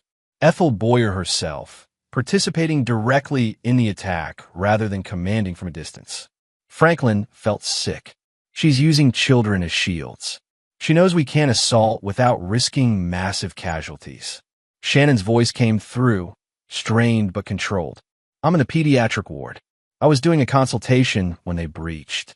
Franklin, they have 16 children under the age of 5 in here, including 3 infants. Some of these kids are seriously ill, on ventilators and 4 medications. We can't just wait them out. Some of these children will die without proper medical care. Shannon, can they hear you? No. I'm in a supply closet, but they're systematically searching rooms. I have maybe 5 minutes before they find me. Agent Lang arrived with FBI tactical units and a hostage negotiator. The negotiator immediately established contact with Ethel Boyer, who answered on a hospital phone line. Mrs. Boyer, this is Agent Lang with the FBI. We need to establish terms for the safe release of these hostages. Ethel's voice was calm, almost pleasant. Good morning, Agent Lang. The terms are quite simple. Franklin Bean will come to this floor, unarmed, and surrender himself to me. In exchange, I'll release all the children and staff unharmed. You know I can't agree to that. Then children will start dying. 1 every 30 minutes until Franklin arrives. I'll start with the sickest ones, the ones who won't survive without immediate medical intervention. Their deaths will be on your hands. Franklin grabbed Lang's phone. Ethel, this is Franklin. Let the children go. Your fight is with me, not them. My fight is with the system that murdered my family, Franklin. Those children are Americans, just like my nieces were. Their parents will learn what it feels like to lose innocent children to American violence. It's poetic, really. This isn't justice. It's terrorism. One nation's terrorism is another's righteous vengeance. You taught me that in Kandahar. Now, come up here, Franklin, or I start executing toddlers. The line went dead. Lloyd grabbed Franklin's arm before he could move. You can't surrender to her. The moment you're up there, you become another hostage. She'll kill you and the children anyway. I have to try. No, you have to think tactically. We need to assault that floor, Take out all 4 shooters simultaneously before they can harm hostages. It's the only way. Agent Lang shook her head. My tactical teams need at least an hour to plan a coordinated assault on a hospital floor full of children. One mistake, one stray round, and we have dead kids on national news. We don't have an hour, Franklin said quietly. In 30 minutes, Ethel starts killing. And Shannon is up there. Vernon Shaw, the detective who'd taken Franklin's initial statement about Nadine, appeared with building schematics. There might be another option. The hospital's ventilation system has access crawl spaces running through every floor. Someone small and quiet could potentially move through those spaces to gather intelligence or even position for a rescue attempt. Franklin studied the schematics. The crawl spaces were narrow, uncomfortable, and would require someone with significant tactical experience to navigate while remaining undetected.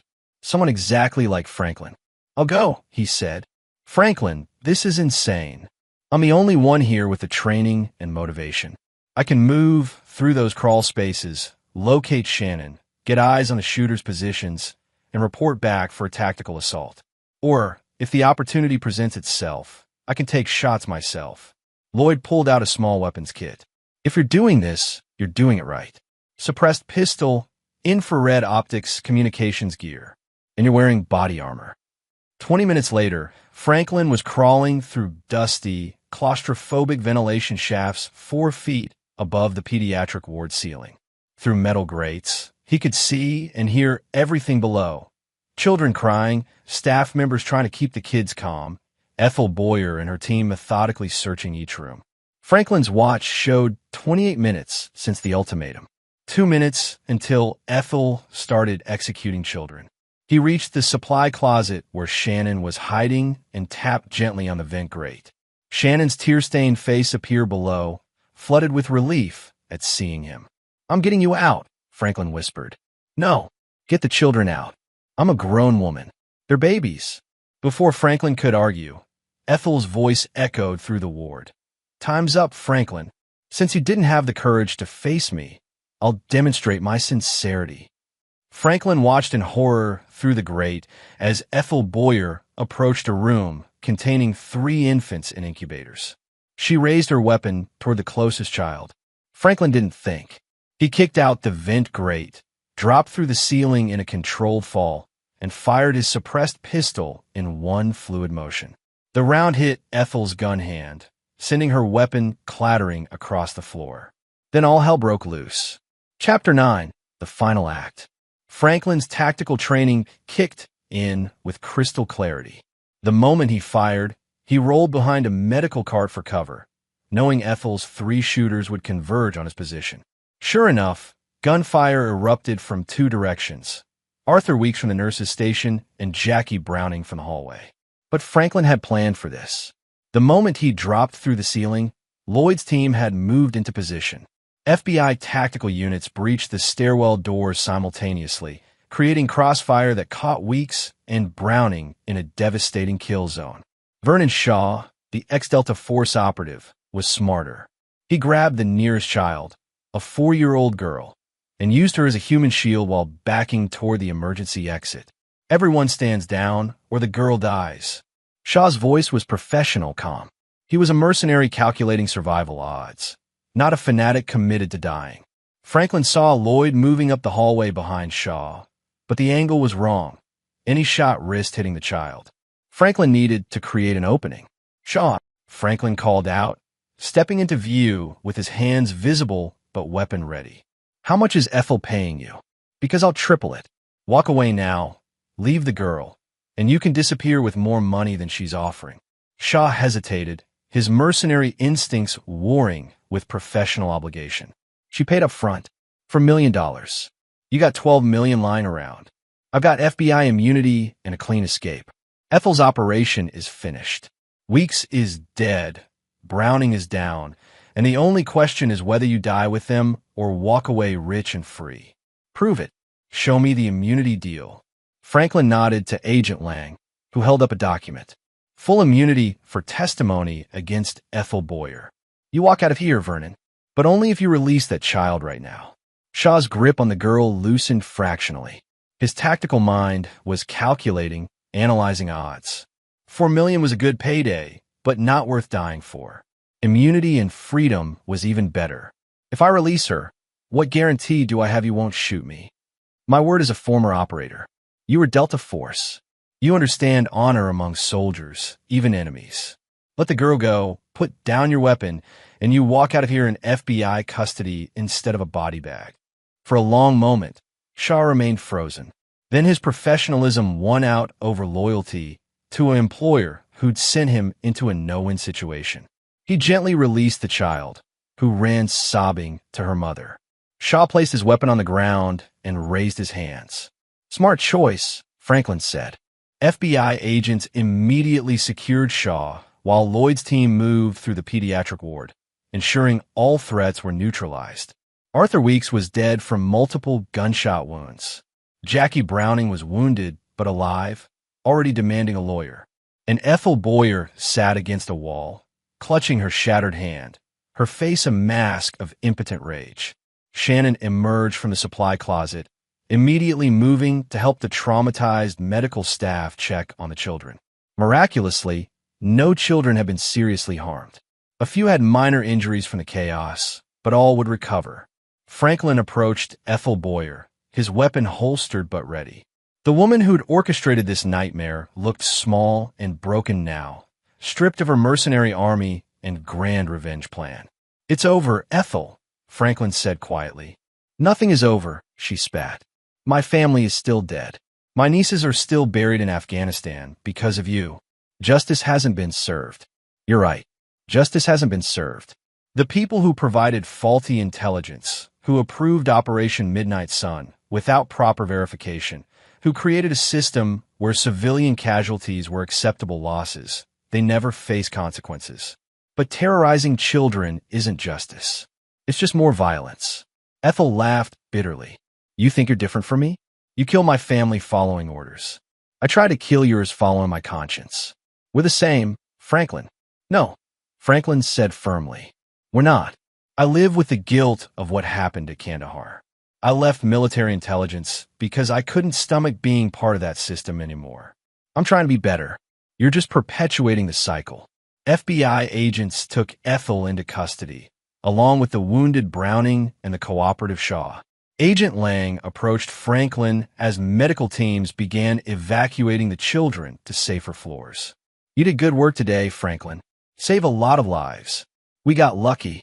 If Shaw hadn't taken the deal, if Ethel had been more willing to kill children. But she wasn't, and he did. You read the situation correctly and acted decisively. That's not luck, that's skill." Shannon found Franklin in the chaos, wrapping her arms around him with desperate strength. "It's really over? No more angry people coming. It's really over." Ethel was the last. Brian's in prison. His team is dead or in custody, and Ethel's operation is finished. What about their extended family? Other relatives who might want revenge? Agent Lang overhead and answered, "We've been monitoring all of Alvin Boyer's surviving relatives. Most of them are just ordinary people trying to live their lives. Brian and Ethel were the only ones who turned their grief into vengeance. The rest have moved on." As FBI teams processed the scene and medical staff cared for the traumatized children, Franklin felt the weight of the past 3 weeks beginning to lift. Brian Boyer would spend life in prison. Ethel Boyer would join him. Their teams were dead, imprisoned, or cooperating with authorities. The threat to Franklin's family was finally, truly over.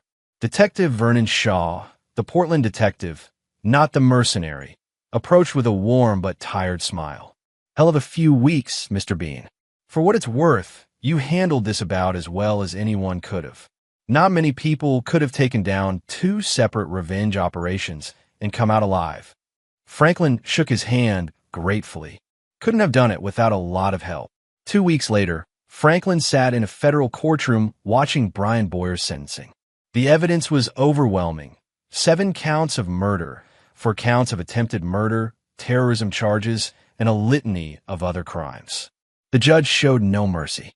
"Mr. Boyer, you have systematically destroyed lives in pursuit of your vendetta. You've weaponized your trauma, using your family's tragedy as justification for monstrous acts. This court sentences you to life imprisonment without possibility of parole. You will spend the remainder of your days reflecting on the difference between justice and revenge. Brian Boyer showed no emotion as he was led away, but he paused at the courtroom door, turning to look at Franklin one last time. There was no hatred in his eyes anymore, just emptiness, the hollow gaze of someone who'd sacrificed everything for revenge and gained nothing but ruin. Ethel Boyer's trial came a month later with similar results. Life imprisonment, no parole, her considerable wealth seized to compensate victims of her crimes. Franklin testified at both trials, giving detailed accounts of Operation Midnight Sun, the intelligence failures, and the subsequent revenge campaigns. His testimony was cathartic, forcing the CIA and military intelligence to publicly acknowledge their mistakes. The operation was officially condemned, procedures were changed, and measures were put in place to prevent similar tragedies. It wouldn't bring back the people who died, but it was something. 6 months after the hospital siege, Franklin stood in his backyard watching Emma and Shannon play with baby Jack on a sunny Portland afternoon. Lloyd was grilling burgers, regaling Shannon's visiting family with exaggerated stories of their adventures. Agent Lang had become an occasional visitor, stopping by to update Franklin on the trials and investigations. She'd been promoted for her work dismantling the Boyer Revenge Network and had offered Franklin a consulting position with the FBI's hostage rescue team. Franklin had politely declined. He'd seen enough violence for one lifetime. Emma ran up to him, her face bright with joy. "Dad, I don't feel the angry people anymore. They're gone." Franklin picked up his daughter, holding her close. "That's because they are gone, sweetheart. You're safe now. We all are. Forever." Franklin thought about that. The truth was his past would always carry shadows. There might be other consequences, other people affected by Operation Midnight Sun who harbored resentment. But Ethel and Brian had been the heart of the threat, the ones with resources and obsession enough to act. With them imprisoned, the danger had diminished to acceptable background risk, the kind every person faces simply by living in an imperfect world. "Forever," Franklin said, choosing hope over paranoia. "We're safe forever." That night, after the family had gone to bed, Franklin sat alone in his study. He pulled out the files on Operation Midnight Sun, all the classified documents he'd kept as insurance. He read through them one last time, acknowledging every mistake, every decision that had led to tragedy. Then he fed them into a shredder, one page at a time. The past couldn't be changed. The people who died in Kandahar couldn't be brought back. But Franklin could choose how to move forward. He could carry his guilt quietly, honor the dead by living better, and protect his family without letting paranoia rule his life. He was Franklin Bean, former military intelligence officer, security consultant, husband, and father. He'd made mistakes that haunted him. He'd also done heroic things that saved lives. He was complicated, flawed, and human. And that was enough. In the nursery, baby Jack slept peacefully. In Emma's room, his daughter dreamed without nightmares for the first time in months. In their bedroom, Shannon slept soundly, trusting that her husband had finally ended the threats against their family. Franklin checked the security system one last time, old habits died hard, and then allowed himself to relax. The war was over. He'd won not through perfect tactics or overwhelming force, but through smart planning, loyal allies, and the willingness to do whatever was necessary to protect the people he loved. Brian Boyer had wanted Franklin to suffer, to understand the pain of losing family. Instead, Franklin had emerged stronger, his family intact, his conscience clear. He turned Boyer's own obsession against him, dismantled his revenge network piece by piece, and ensured that both Boyer and Ethel would spend their lives in prison while Franklin's family lived free. That was the best revenge Franklin could imagine. Living well, raising his children in safety, and proving that cycles of violence could be broken by people strong enough to choose differently. As Franklin finally headed to bed, he allowed himself a small smile. Emma's sixth sense had saved them. Shannon's courage had sustained them. Lloyd's loyalty had protected them, and Franklin's tactical mind had outmaneuvered their enemies. They'd faced the worst humanity had to offer and survived. They'd faced their past and overcome it. They'd faced impossible odds and won. And tomorrow, they'd wake up to a new day, free from the shadows that had haunted them, free to be a normal family, free to heal, to grow, to live without fear. Franklin climbed into bed beside Shannon, who instinctively reached for him in her sleep. He wrapped his arms around his wife and closed his eyes, finally able to rest without listening for threats in the darkness. The war was over. He brought his family home safely, and that made every sacrifice, every risk, every difficult decision worth it. Franklin Bean had won. And there you have it. Another story comes to an end. What did you think? I'd love to hear your thoughts in the comments below. If you enjoy this story, consider joining our community by subscribing. It means the world to us. For more stories like this one, check out the recommended videos on screen. And I'll see you there. Welcome back to another story on Infidelity Tales Lab. Before we begin, tell us, where in the world are you watching from? Now, let's dive into today's story. Chapter 1, The Foundation. Warren Castaneda stood in his corner office on the 42nd floor, watching the Seattle skyline blur through the rain-streaked windows. At 38, he had built Meridian Security Solutions from nothing into a thriving private security consultancy. His steel-gray eyes reflected the same intensity that had carried him through 12 years of military service before he traded his uniform for three-piece suits. The framed photo on his mahogany desk showed his wife Candace and their 8-year-old daughter Grace at last summer's vacation in Cabo. Candace's auburn hair caught the Mexican sun, her green eyes sparkling with what Warren had believed was genuine happiness. Grace, their miracle child born after years of fertility struggles, beamed between them with gap-toothed innocence. Warren's phone buzzed. "Mr. Castaneda, your 3 o'clock is here," announced his assistant. "Send him in, Janet." Julian Wilcox entered with the confidence of a man who had never been told no. Tall, broad-shouldered, with perfectly styled blonde hair and a smile that women found irresistible, Julian had been Warren's client for 8 months. His shipping company, Pacific Crown Maritime, needed discreet security consulting for their high-value cargo routes. "Warren, my friend." Julian's handshake was firm, his cologne expensive. "I trust business is booming." "Can't complain." Warren gestured to the leather chairs. "The monthly security audit reports are ready.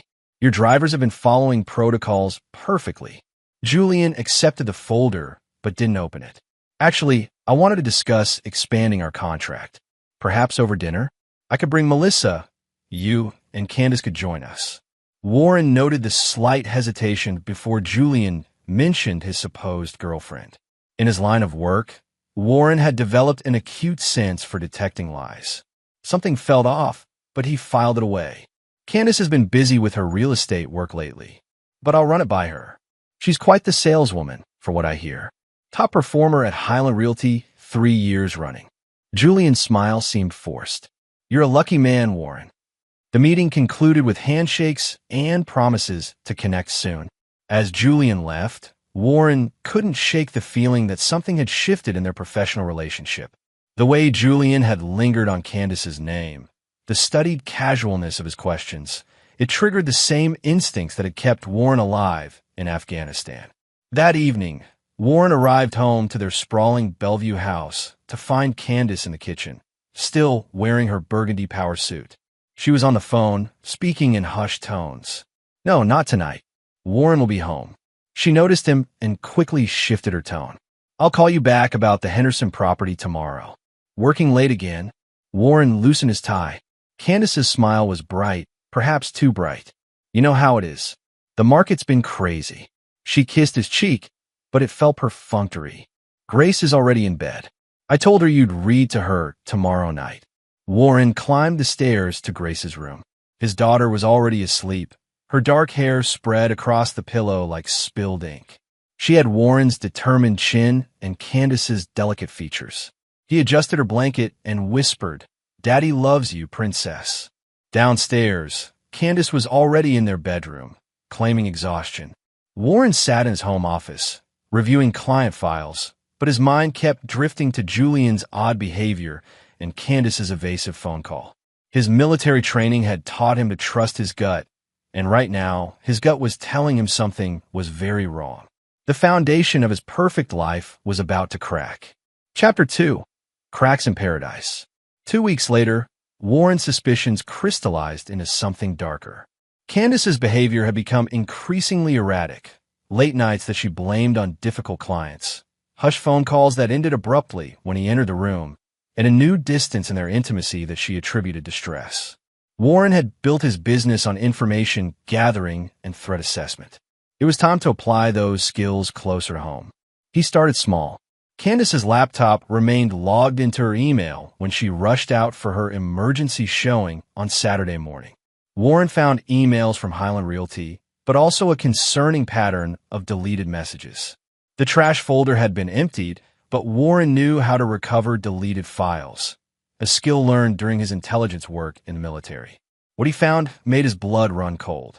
Email fragments revealed plans for lunch meetings at the Four Seasons, intimate messages signed with initials JW, and most damning of all, a partially recovered message that read, "Warren suspects nothing. We can meet at the usual place tomorrow." Warren sat back in his leather chair, feeling like he'd been sucker punched. Julian Wilcox, his client, his supposed friend, the man who asked about expanding their business relationship while simultaneously destroying Warren's marriage. But Warren didn't react emotionally. Emotion was a luxury he couldn't afford. Not yet. Instead, he began a plan. The next phase of his investigation took him to the Four Seasons Hotel. A former Army buddy, Lewis Shields, now worked hotel security. One phone call, and Warren had access to security footage from the past 2 months. The videos were devastating. Candace and Julian, entering the hotel together multiple times, always during Warren's business hours. Their body language left no doubt about the nature of their relationship. In one particularly painful clip, Julian's hand was on the small of Candace's back as they walked toward the elevators. The same possessive gesture Warren used to guide his wife through crowds. Warren's hands clenched as he watched his marriage being dissected frame by frame. But beneath the pain was something else. A cold, calculating fury that his enemies in Afghanistan would have recognized. That evening, Grace asked why Mommy wasn't eating dinner with him anymore. "Mommy's working very hard, sweetheart," Warren said, cutting her mac and cheese into smaller pieces. "She wants to make sure we have everything we need." "But I need Mommy here," Grace said with the simple logic of a child.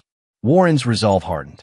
Whatever Candace had done to him was one thing, but she was destroying their daughter's sense of security. That was unforgivable.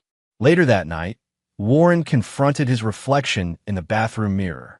The man staring back had the same steel-gray eyes, but something fundamental had changed. The Warren who had trusted blindly, who had built his life on the assumption of loyalty and love, was gone. In his place stood someone harder, someone who understood that the world was full of enemies. Some of them slept in your bed. Warren had always been methodical, but now he would be ruthless. He began planning not just to catch them, but to destroy them both so completely that they would spend the rest of their lives regretting the day they decided to betray him. Candace came home at midnight, claiming her client dinner ran late. She kissed Warren's forehead as he pretended to sleep, and he caught the faint scent of Julian's cologne on her clothes. Tomorrow, Warren would begin collecting evidence for what would become the most important mission of his life. Chapter 3. The Art of War. Warren's investigation entered its final phase with military precision. He installed tracking software on Candace's phone, the same surveillance tools he provided to corporate clients, and positioned microcameras in strategic locations around their home. Everything was legal under Washington state law, as he was recording activity in his own residence. The evidence mounted like artillery shells in a depot. Candace and Julian's affair had been going on for 6 months, coinciding exactly with when Julian had first hired Warren's company. The audacity of it was breathtaking. Julian had used Warren's own business as a cover to seduce his wife. But Warren discovered something else that made his blood boil. Candace wasn't just betraying him sexually. She was feeding Julian inside information about Warren's other clients. Security protocols, guard schedules, vulnerable points in corporate defenses. She had photographed documents from Warren's home office and forwarded them to Julian's private email. Warren realized he wasn't just dealing with adultery. He was looking at corporate espionage. Julian wasn't expanding their business relationship.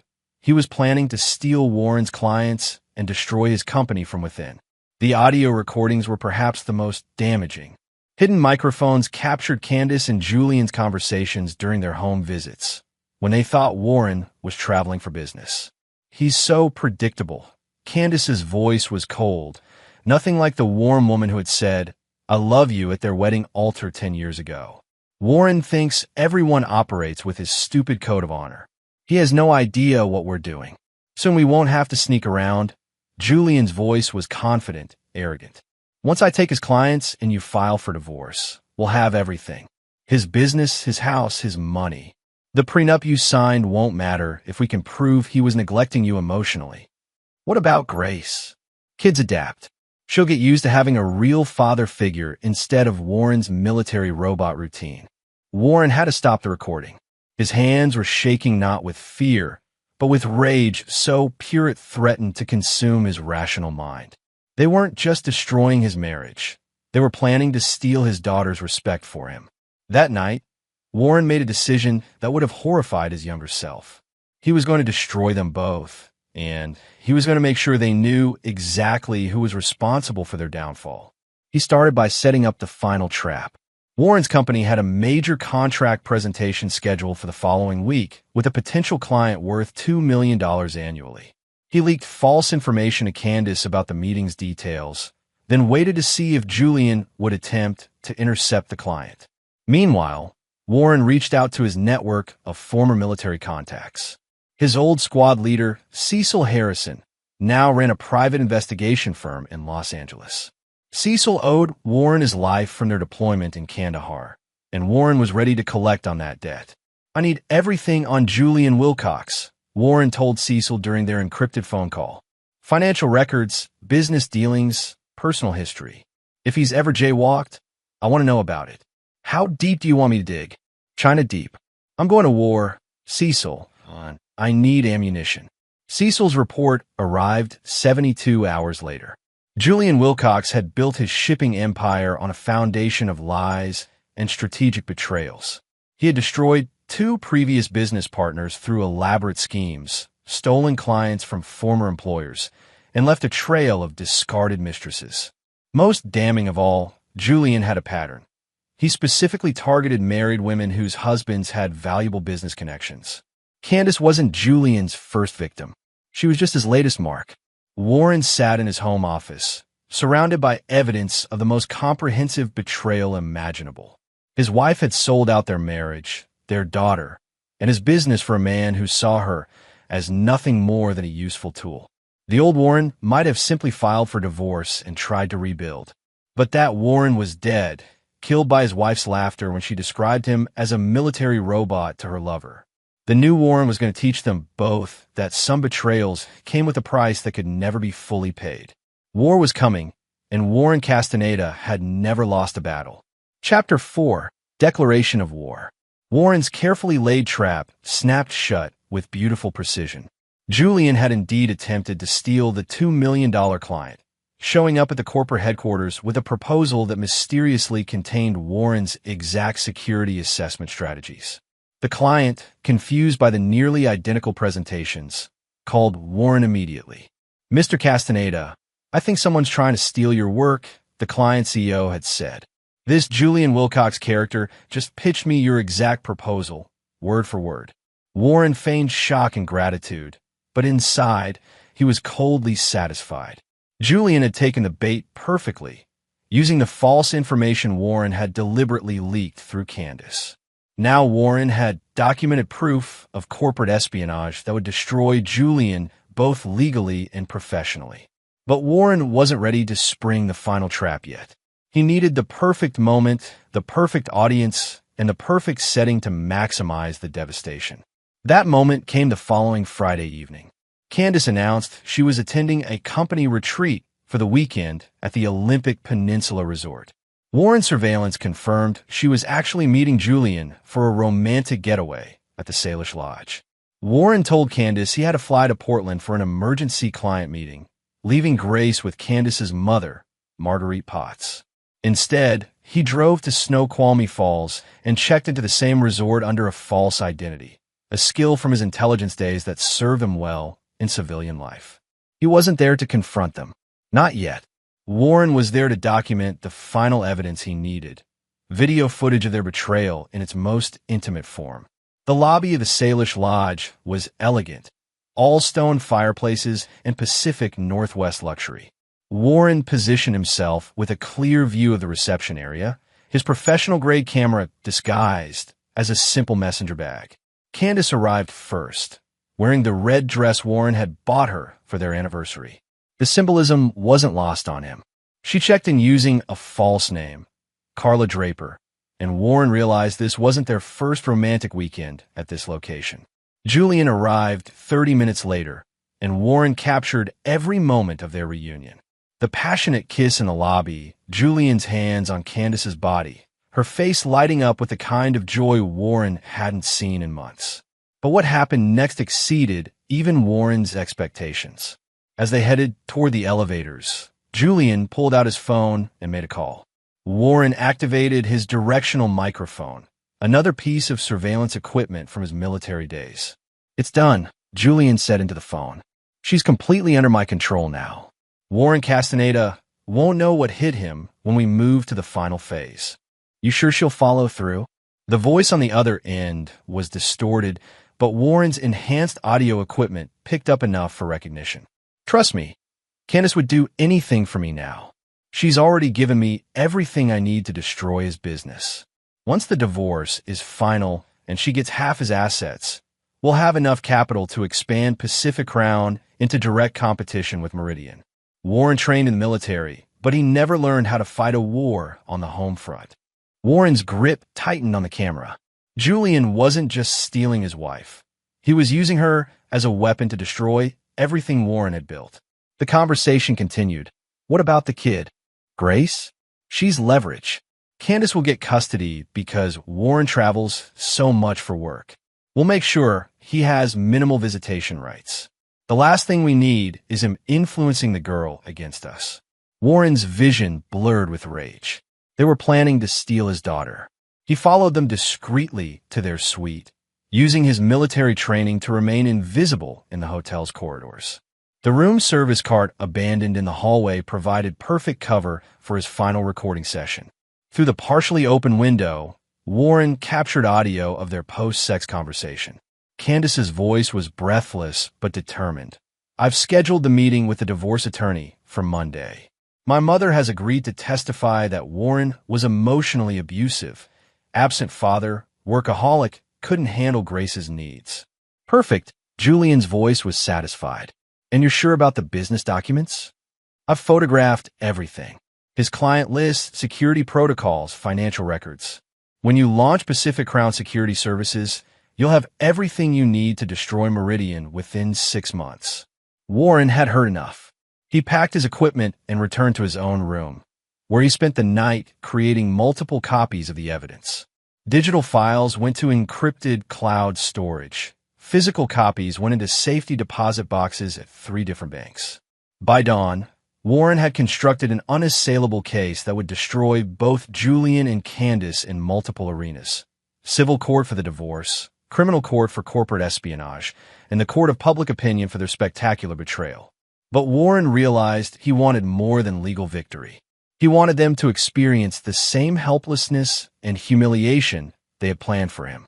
He wanted them to understand what it felt like to have their lives systematically dismantled by someone they had underestimated. Warren Castaneda was about to teach his enemies that some wars aren't won in courtrooms. They're won by making your opponents destroy themselves. Chapter 5. The Perfect Storm. Warren returned home Sunday evening to find Candace already there, unpacking from her supposed company retreat. She greeted him with a kiss on the cheek and asked about his Portland meeting with the enthusiasm of an Oscar-worthy actress. "How did the client meeting go?" she asked, hanging up the red dress that now represented the death of their marriage. "Very productive," Warren replied, studying her face. "We might be expanding into maritime security consulting."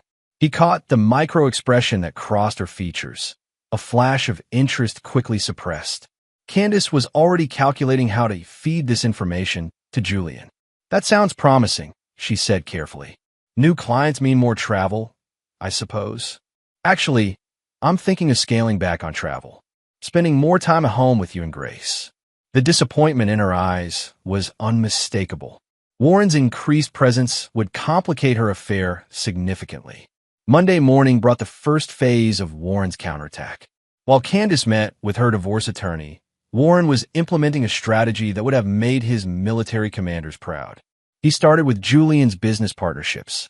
Using his network of corporate security contacts, Warren began planting carefully crafted rumors about Pacific Crown Maritime's financial instability.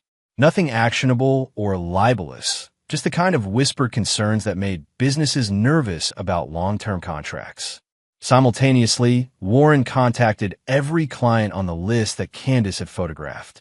He didn't accuse anyone of information theft. Instead, he simply recommended updated security protocols due to potential data breaches in the industry.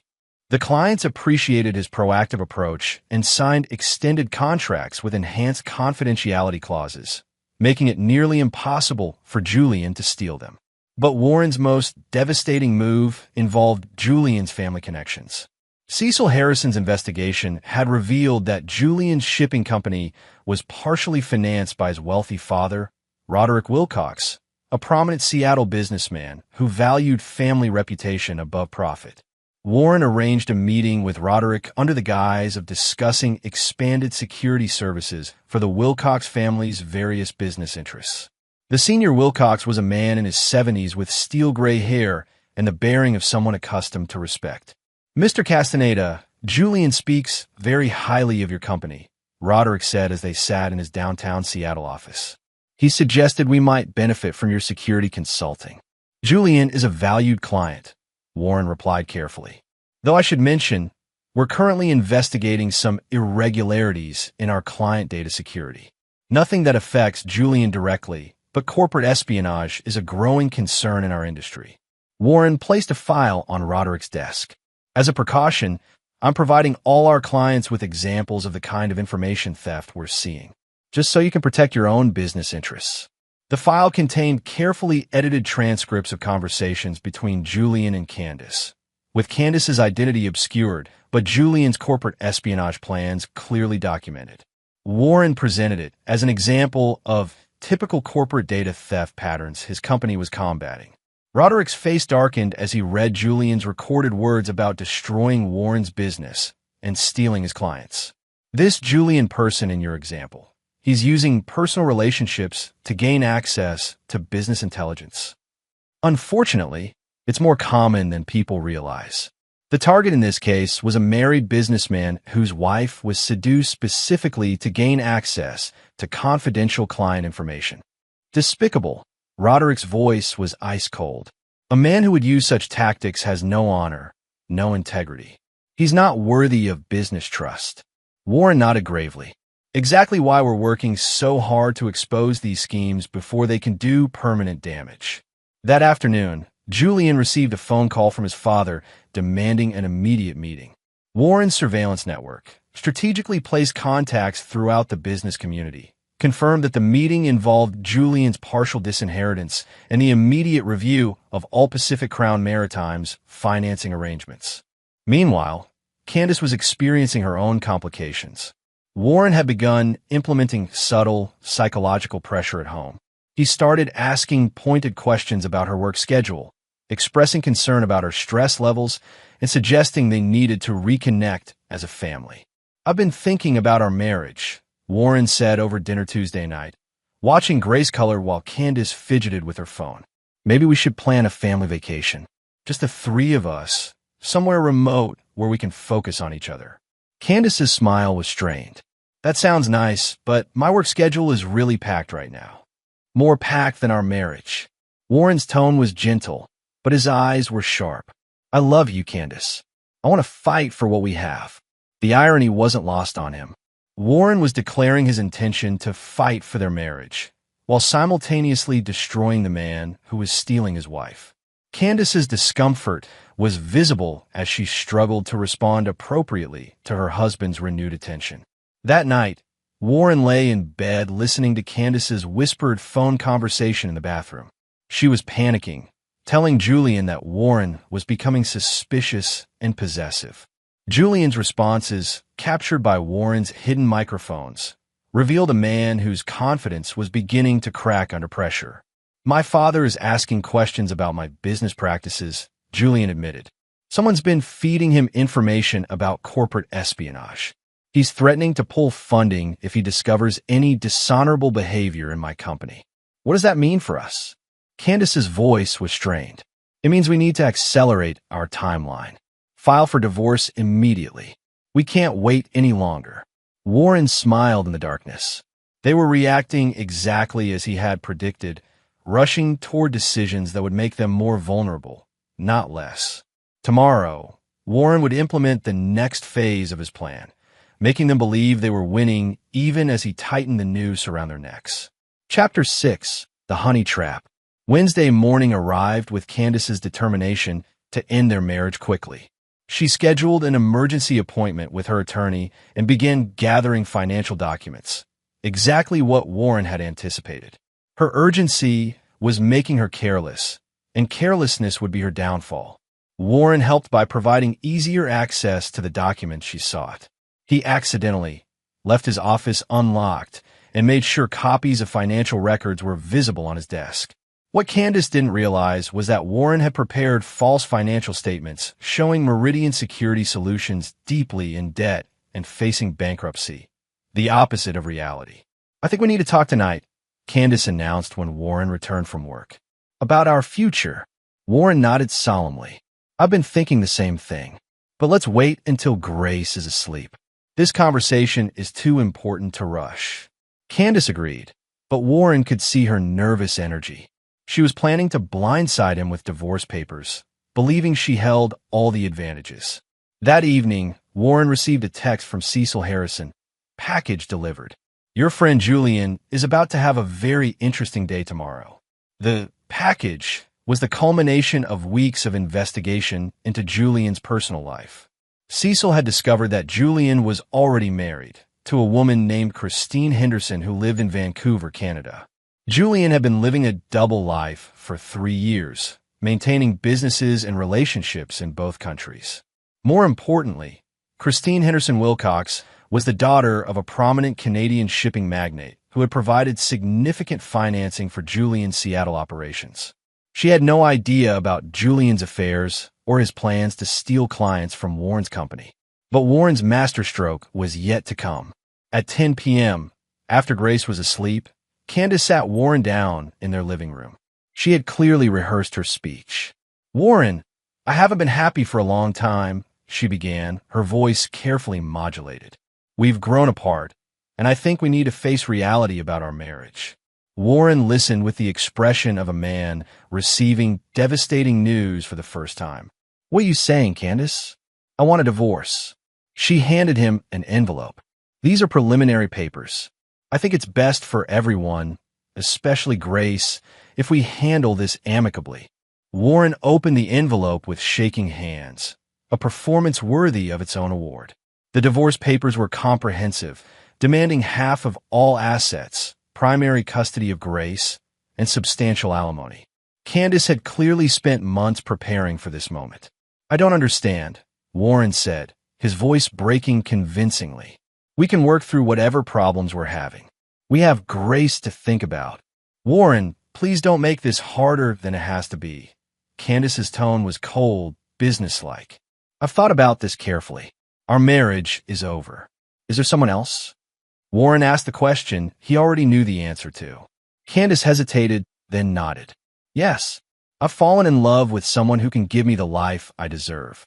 Warren's performance shifted to barely contained rage. "Who is it?" "Someone I know." "That doesn't matter now." Candace stood up, moving toward the door. "I'm staying at my mother's tonight. My attorney will be in touch about the specifics." As she reached for her purse, Warren delivered his first real blow. "I'm leaving you for your boss. He can give me the life you only promised," Warren said quietly, quoting her exact words from a recorded conversation with Julian. Candace froze. What did you say? Those were your words, weren't they? To Julian Wilcox, last Friday at the Salish Lodge. Warren's voice had shed all pretense of emotion. Room 237, approximately 11:47 p.m., right after you told him how you were going to destroy my business and steal my daughter. The color drained from Candace's face. Warren, I can explain. Please, this will destroy our little daughter, Warren continued, quoting more of her recorded words. Oh wait, that was my line, wasn't it? From a script we're apparently following. Candace's hands were shaking now. How long have you known? Warren stood up slowly, his military bearing evident in every movement. Long enough to document every aspect of your betrayal. The corporate espionage, the false financial claims you're planning to make, even your conspiracy to alienate Grace from me. Warren, please. I already slept with him. It's done.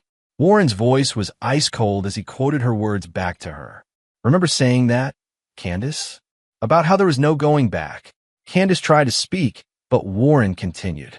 This is the biggest mistake of your life, Warren said, delivering the final line from the synopsis that had started this whole nightmare. And tomorrow morning, you're going to understand exactly what that means. Warren walked to his home office and returned with a thick manila envelope. Your boyfriend Julian is about to have some very interesting conversations with his wife Christine, his father Roderick, and several business partners who don't appreciate corporate espionage. Candace's eyes widened. Wife? Oh, you didn't know Julian was already married? That you're just the latest in a long line of women he's used to steal from their husbands? Warren's smile was predatory. Christine Henderson Wilcox is flying down from Vancouver tomorrow morning. Apparently, she's very interested in meeting the woman who's been sleeping with her husband of 5 years. Warren handed Candace the envelope. Inside, you'll find copies of everything. Every recorded conversation, every photograph, every document you stole from my office. Your attorney is going to have a very difficult time explaining how his client committed multiple felonies while planning her divorce. Candace opened the envelope with trembling hands. The evidence was overwhelming and irrefutable. What I handed her wasn't a tissue, Warren said quietly, watching her face crumble as she realized the scope of his knowledge. It was the end of the life she thought she was going to steal from me. The war wasn't over, but the first major battle had been won decisively. Warren Castaneda had just taught his enemies that betrayal was a game with consequences they couldn't imagine. Chapter 7. The Reckoning Begins. Thursday morning brought chaos to both Julian's and Candace's carefully constructed worlds. Warren watched the destruction unfold from his office, monitoring phone calls, tracking movements, and orchestrating the systematic collapse of his enemies' lives. Julian's day started with a confrontation from his wife Christine, who had flown down from Vancouver after receiving Warren's anonymous package of evidence.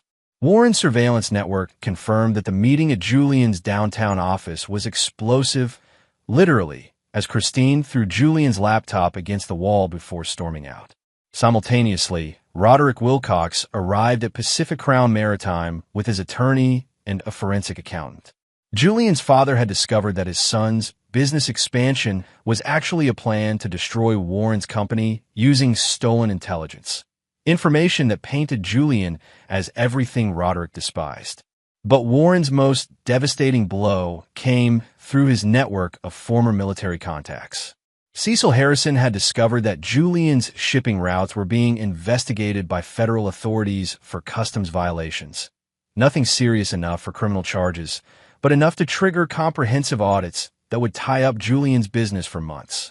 Warren had anonymously provided customs officials with suspicious activity reports based on Julian's own shipping schedules, which Candace had photographed from Warren's client files. Julian was being destroyed by his own stolen information. Meanwhile, Candace was discovering that her divorce attorney was suddenly unavailable. Warren had contacted the law firm's senior partners with concerns about potential ethics violations, specifically an attorney helping a client plan to steal corporate intelligence during divorce proceedings. The firm immediately placed Candace's case under review and suspended all legal action. Warren's phone rang at noon. Candace's voice was desperate. Warren, we need to talk. Julian and we made a mistake. You're certainly right about that, Warren replied calmly. Where would you like to meet? At home. Can you come home for lunch? Warren smiled coldly. They were already starting to beg. When Warren arrived at their Bellevue house, he found Candace pacing in the living room like a caged animal. Her hair was disheveled, her makeup smeared from crying, and her hands shook as she reached for her coffee cup. Warren, I need to explain. Nothing to explain, Warren interrupted, sitting in his favorite chair with the casual confidence of a man who held all the cards. I understand the situation perfectly. You and Julian planned to destroy my business, steal my clients, alienate my daughter, and take half my assets. The execution was flawed, but the intent was clear. It wasn't supposed to happen like this. Candace collapsed onto the couch. Julian said you'd never find out. He said we could have everything we wanted. And what exactly did you want, Candace? What was worth destroying our daughter's family? Candace's face crumpled. I wanted excitement, adventure. Julian made me feel alive in ways you never did. Warren nodded as if this explained everything. So you decided to commit corporate espionage and conspiracy to defraud. Those are federal crimes, Candace. The FBI takes corporate intelligence theft very seriously. FBI. Candace's voice was barely a whisper. Julian's customs troubles are just the beginning. When federal investigators start looking into his business practices, they're going to find evidence of systematic intelligence theft. Your fingerprints are literally on the documents you photographed. Warren stood up and walked to the window, looking out at the life they had built together. But I'm not here to discuss your legal problems. I'm here to discuss Grace. What about Grace? Warren turned back to face his wife, soon-to-be ex-wife. You're going to disappear from her life voluntarily. I'm her mother. You're a criminal who used her own daughter as leverage in a corporate espionage scheme. Warren's voice was flat, emotionless. Any family court judge who sees the evidence will terminate your parental rights immediately. Candace began sobbing. Warren, please. I love Grace. I never meant for her to be hurt. But she will be hurt, won't she? When she's old enough to understand that her mother tried to steal her away from her father for money. When she realizes that everything you told her about Daddy being a workaholic was just preparation for your betrayal. Warren sat down across from Candace, his expression as cold as Arctic ice. Here's what's going to happen. You're going to sign revised divorce papers that give me full custody of Grace. You're going to forfeit any claim to alimony or asset division. And you're going to move far enough away that Grace won't accidentally encounter you until she's old enough to understand what kind of person her mother really is. And if I refuse? Warren opened his briefcase and pulled out a thick folder. Then I release everything to the FBI, the State Attorney General, and the Seattle Times. Julian's already facing financial ruin and federal investigation. Do you really want to join him in federal prison? Candace opened the folder with trembling hands. Inside were copies of federal criminal statutes relating to corporate espionage, conspiracy, and wire fraud. Warren had highlighted the sections about prison sentences, up to 10 years for first-time offenders. I had a different attorney prepare these new divorce papers, Warren continued, producing another document. Much simpler than the ones you try to serve me. I keep Grace, I keep my business, and you walk away with whatever personal assets you brought into the marriage. That's nothing, Candace whispered. That's more than you deserve, Warren replied. It's far more than you'll have if this goes to criminal court. Warren's phone buzzed with a text message.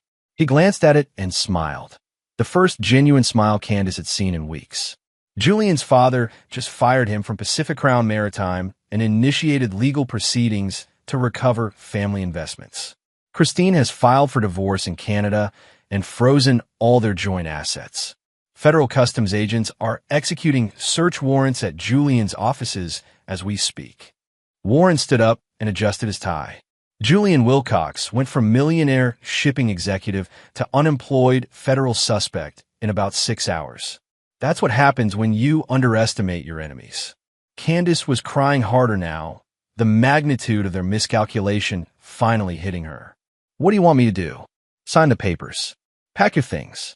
Be gone before Grace gets home from school. Warren's voice was final, unyielding. And Candace? If you ever try to contact my daughter without my permission, you'll discover that corporate espionage was the least serious crime I can prove you committed. Warren left his soon-to-be ex-wife sobbing in the living room and returned to his office. The destruction of his enemies was proceeding exactly as planned, but Warren wasn't finished yet. He had promised them complete ruin, and Warren Castaneda always kept his promises. Chapter 8. Scorched Earth. By Friday afternoon, Warren's revenge had achieved results beyond his most optimistic projections. Julian Wilcox's world had collapsed so completely that Warren almost felt sorry for him. Almost. The Federal Customs investigation had uncovered irregularities in Julian's shipping manifest dating back 2 years. While not criminal, the violations triggered massive fines and the suspension of Pacific Crown Maritime's international shipping licenses. Without those licenses, Julian's business was effectively dead. Christine Henderson Wilcox had proven to be as ruthless as her shipping magnate father. Canadian courts had frozen Julian's assets pending divorce proceedings, and her family's lawyers were pursuing criminal fraud charges for Julian's misrepresentation of his marital status in business contracts. But Warren's most satisfying victory was Roderick Wilcox's complete disownment of his son. The elder Wilcox had discovered not only Julian's corporate espionage plans, but also his pattern of using married women to gain access to their husband's business intelligence. For a man who prided himself on honor and integrity, Julian's behavior was unforgivable. Warren received the final confirmation Friday evening. Julian had been evicted from his downtown office space, his Mercedes had been repossessed, and he was living in a budget motel near the airport. Candace's destruction had been equally thorough, but more personal. She had signed Warren's divorce papers without reading them, a decision that would haunt her for years. The agreement granted Warren full custody of Grace, possession of all marital assets, and a restraining order that prohibited Candace from coming within 500 yards of their daughter without court supervision. Warren's attorney, Alan Thompson, had crafted the divorce settlement with surgical precision. She basically signed away everything, Alan explained during their Friday meeting. Full custody, the house, her retirement accounts, even her car since it was purchased with marital funds. Legally, she'll leave the marriage with less than she brought into it. And the criminal exposure? If she adheres to the divorce agreement and stays away from you and Grace, the corporate espionage evidence remains sealed. But if she violates any terms?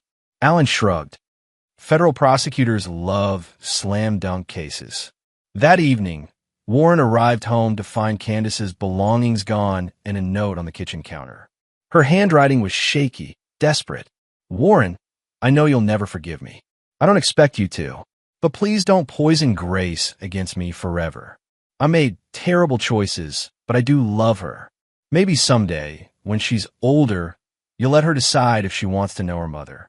I'll be in Portland trying to rebuild my life. Candace. Warren crumpled the note and threw it away. Candace still didn't understand the magnitude of her betrayal. She thought this was about adultery and divorce, not realizing that she had committed crimes that could have destroyed Grace's future security. Grace came home from her grandmother's house that evening, and Warren had to explain why Mommy wouldn't be living with them anymore. Daddy, did Mommy do something bad? Grace asked with the intuitive wisdom of children. Warren knelt down to his daughter's level, looking into eyes that mirrored his own determination. Mommy made some choices that hurt our family. But you and I are going to be fine, Princess. We're going to take care of each other. Grace nodded solemnly. Will Mommy come back? I don't know, sweetheart. But no matter what happens, Daddy will always be here for you. That night, Warren tucked Grace in a bed and read her favorite story about a brave princess who saved her kingdom from dragons. As his daughter drifted off to sleep, Warren made a silent promise. Grace would grow up strong, independent, and incapable of being betrayed the way her father had been. Warren's phone buzzed with a text from Cecil Harrison. Julian's been arrested. DUI outside the motel. Looks like your boy is self-destructing faster than expected. Warren typed back. Natural consequences. Some people can't handle losing. But Warren wasn't finished. Julian and Candace's destruction was complete, but Warren had learned something important during this war. Betrayal was a disease that spread through weakness. He needed to ensure that Grace would never be vulnerable to the kind of manipulation her mother had fallen for. The next phase of Warren's plan involved building something positive from the ashes of his marriage. Grace needed to see strength, determination, and uncompromising integrity. She needed to understand that some people in the world were predators and others were protectors. Warren Castaneda intended to raise a protector. Chapter 9. Phoenix Rising.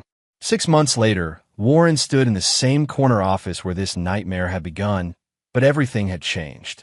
Meridian Security Solutions had doubled in size, acquiring 3 of Julian's former clients and expanding into maritime security consulting. Ironically, the same market Julian had tried to steal. Grace had adapted to their new life with the resilience of childhood. She thrived in her new private school, excelled in martial arts classes that Warren had enrolled her in, and showed an early aptitude for strategy games that reminded Warren of his own tactical mind. The restraining order had kept Candace away, but Warren knew she was struggling in Portland.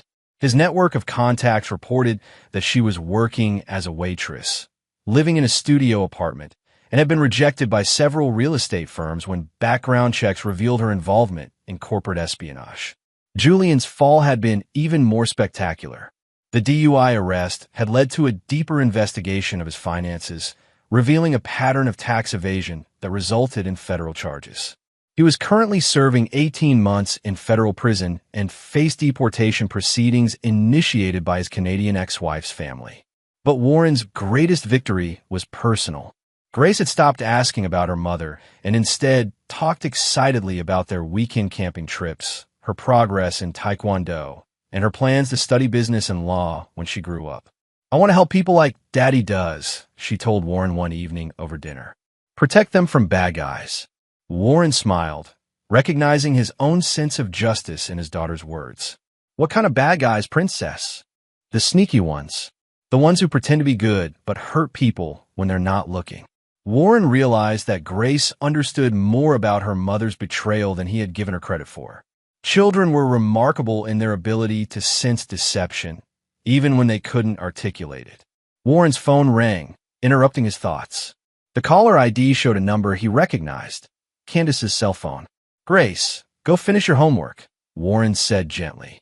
"Daddy needs to take this call." Grace nodded and headed upstairs. Warren answered the phone. "Warren, please don't hang up." Candace's voice was different, broken, desperate. "I know I don't have the right to ask, but I need help." "You're right. You don't have the right." Warren's voice was cold, but not angry. Anger implied she still had the power to affect him emotionally. "I'm in trouble, Warren. Real trouble. Julian's people, they blame me for everything going wrong. They think I set them up." Warren was unsurprised. Criminal associates often turned on each other when plans collapsed. "That's not my problem, Candace. They know where I live. They've been following me. Warren, I think they're going to hurt me." For a moment, Warren felt the old protective instinct that had once made him love this woman. Then he remembered Grace's question about sneaky bad guys who pretend to be good but hurt people when they're not looking. "You should call the police," Warren said finally. "The police won't believe me. I have a record now because of the corporate espionage charges. Warren, please. I know I destroyed everything, but I don't want to die." Warren was quiet for a long moment. Candace was probably telling the truth about being in danger. Julian's business associates wouldn't appreciate their operations being exposed to federal investigation.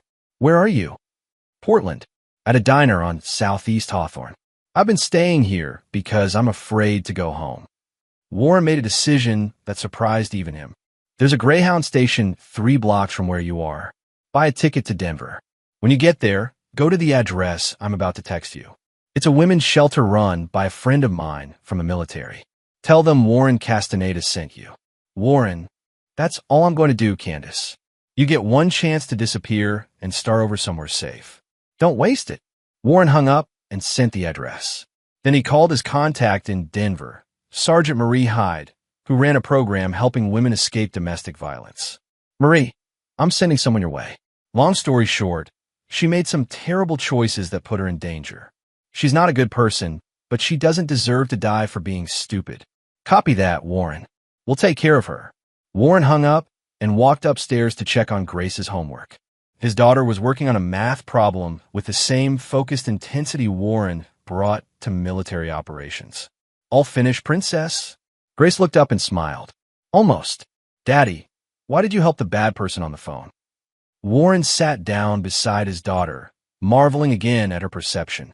Because sometimes protecting people means protecting them from themselves, even when they don't deserve it. "But she hurt us." "Yes, she did. And she'll live with the consequences of that for the rest of her life." "But Grace, you never let other people's bad choices turn you into someone you don't want to be." Grace nodded solemnly, as if filing away this lesson for future use. 3 days later, Warren received a text from Marie Hyde. "Your package arrived safely." She's in the program and seems committed to making better choices. Warren deleted the message and put his phone away. Candace Castaneda, now Candace Draper, since she had legally returned to her maiden name, was no longer his concern. She would rebuild her life, or she wouldn't, but either way, it would happen far from Grace. That evening, Warren and Grace sat on their deck overlooking Lake Sammamish, watching the sunset paint the sky in shades of orange and red. Grace was reading a book about female military leaders throughout history, a Christmas gift that had become her favorite. "Daddy," Grace said without looking up from her book, "when I grow up, I want to be like you." "What do you mean, Princess?" "Strong. Someone who protects people and doesn't let bad guys win." Warren pulled his daughter closer, feeling a fierce pride that had nothing to do with revenge or victory. Grace was growing into exactly the kind of person the world needed. Someone who couldn't be broken by betrayal, who wouldn't compromise her principles for temporary pleasure, and who understood that strength came from protecting others rather than destroying them. "You're already like that, Grace. You've always been strong." As the stars appeared in the darkening sky, Warren reflected on the events that had changed their lives. Candace and Julian had thought they were playing a game where everyone could win if they were clever enough. They had never understood that Warren was Castaneda, the man who had served 3 tours in Afghanistan, who had built a business on the principle that trust must be earned and betrayal must be punished, was playing an entirely different game. Warren had won not by becoming like his enemies, but by being exactly who he had always been, a protector who never forgot that some wars were worth fighting, and some victories were worth any price.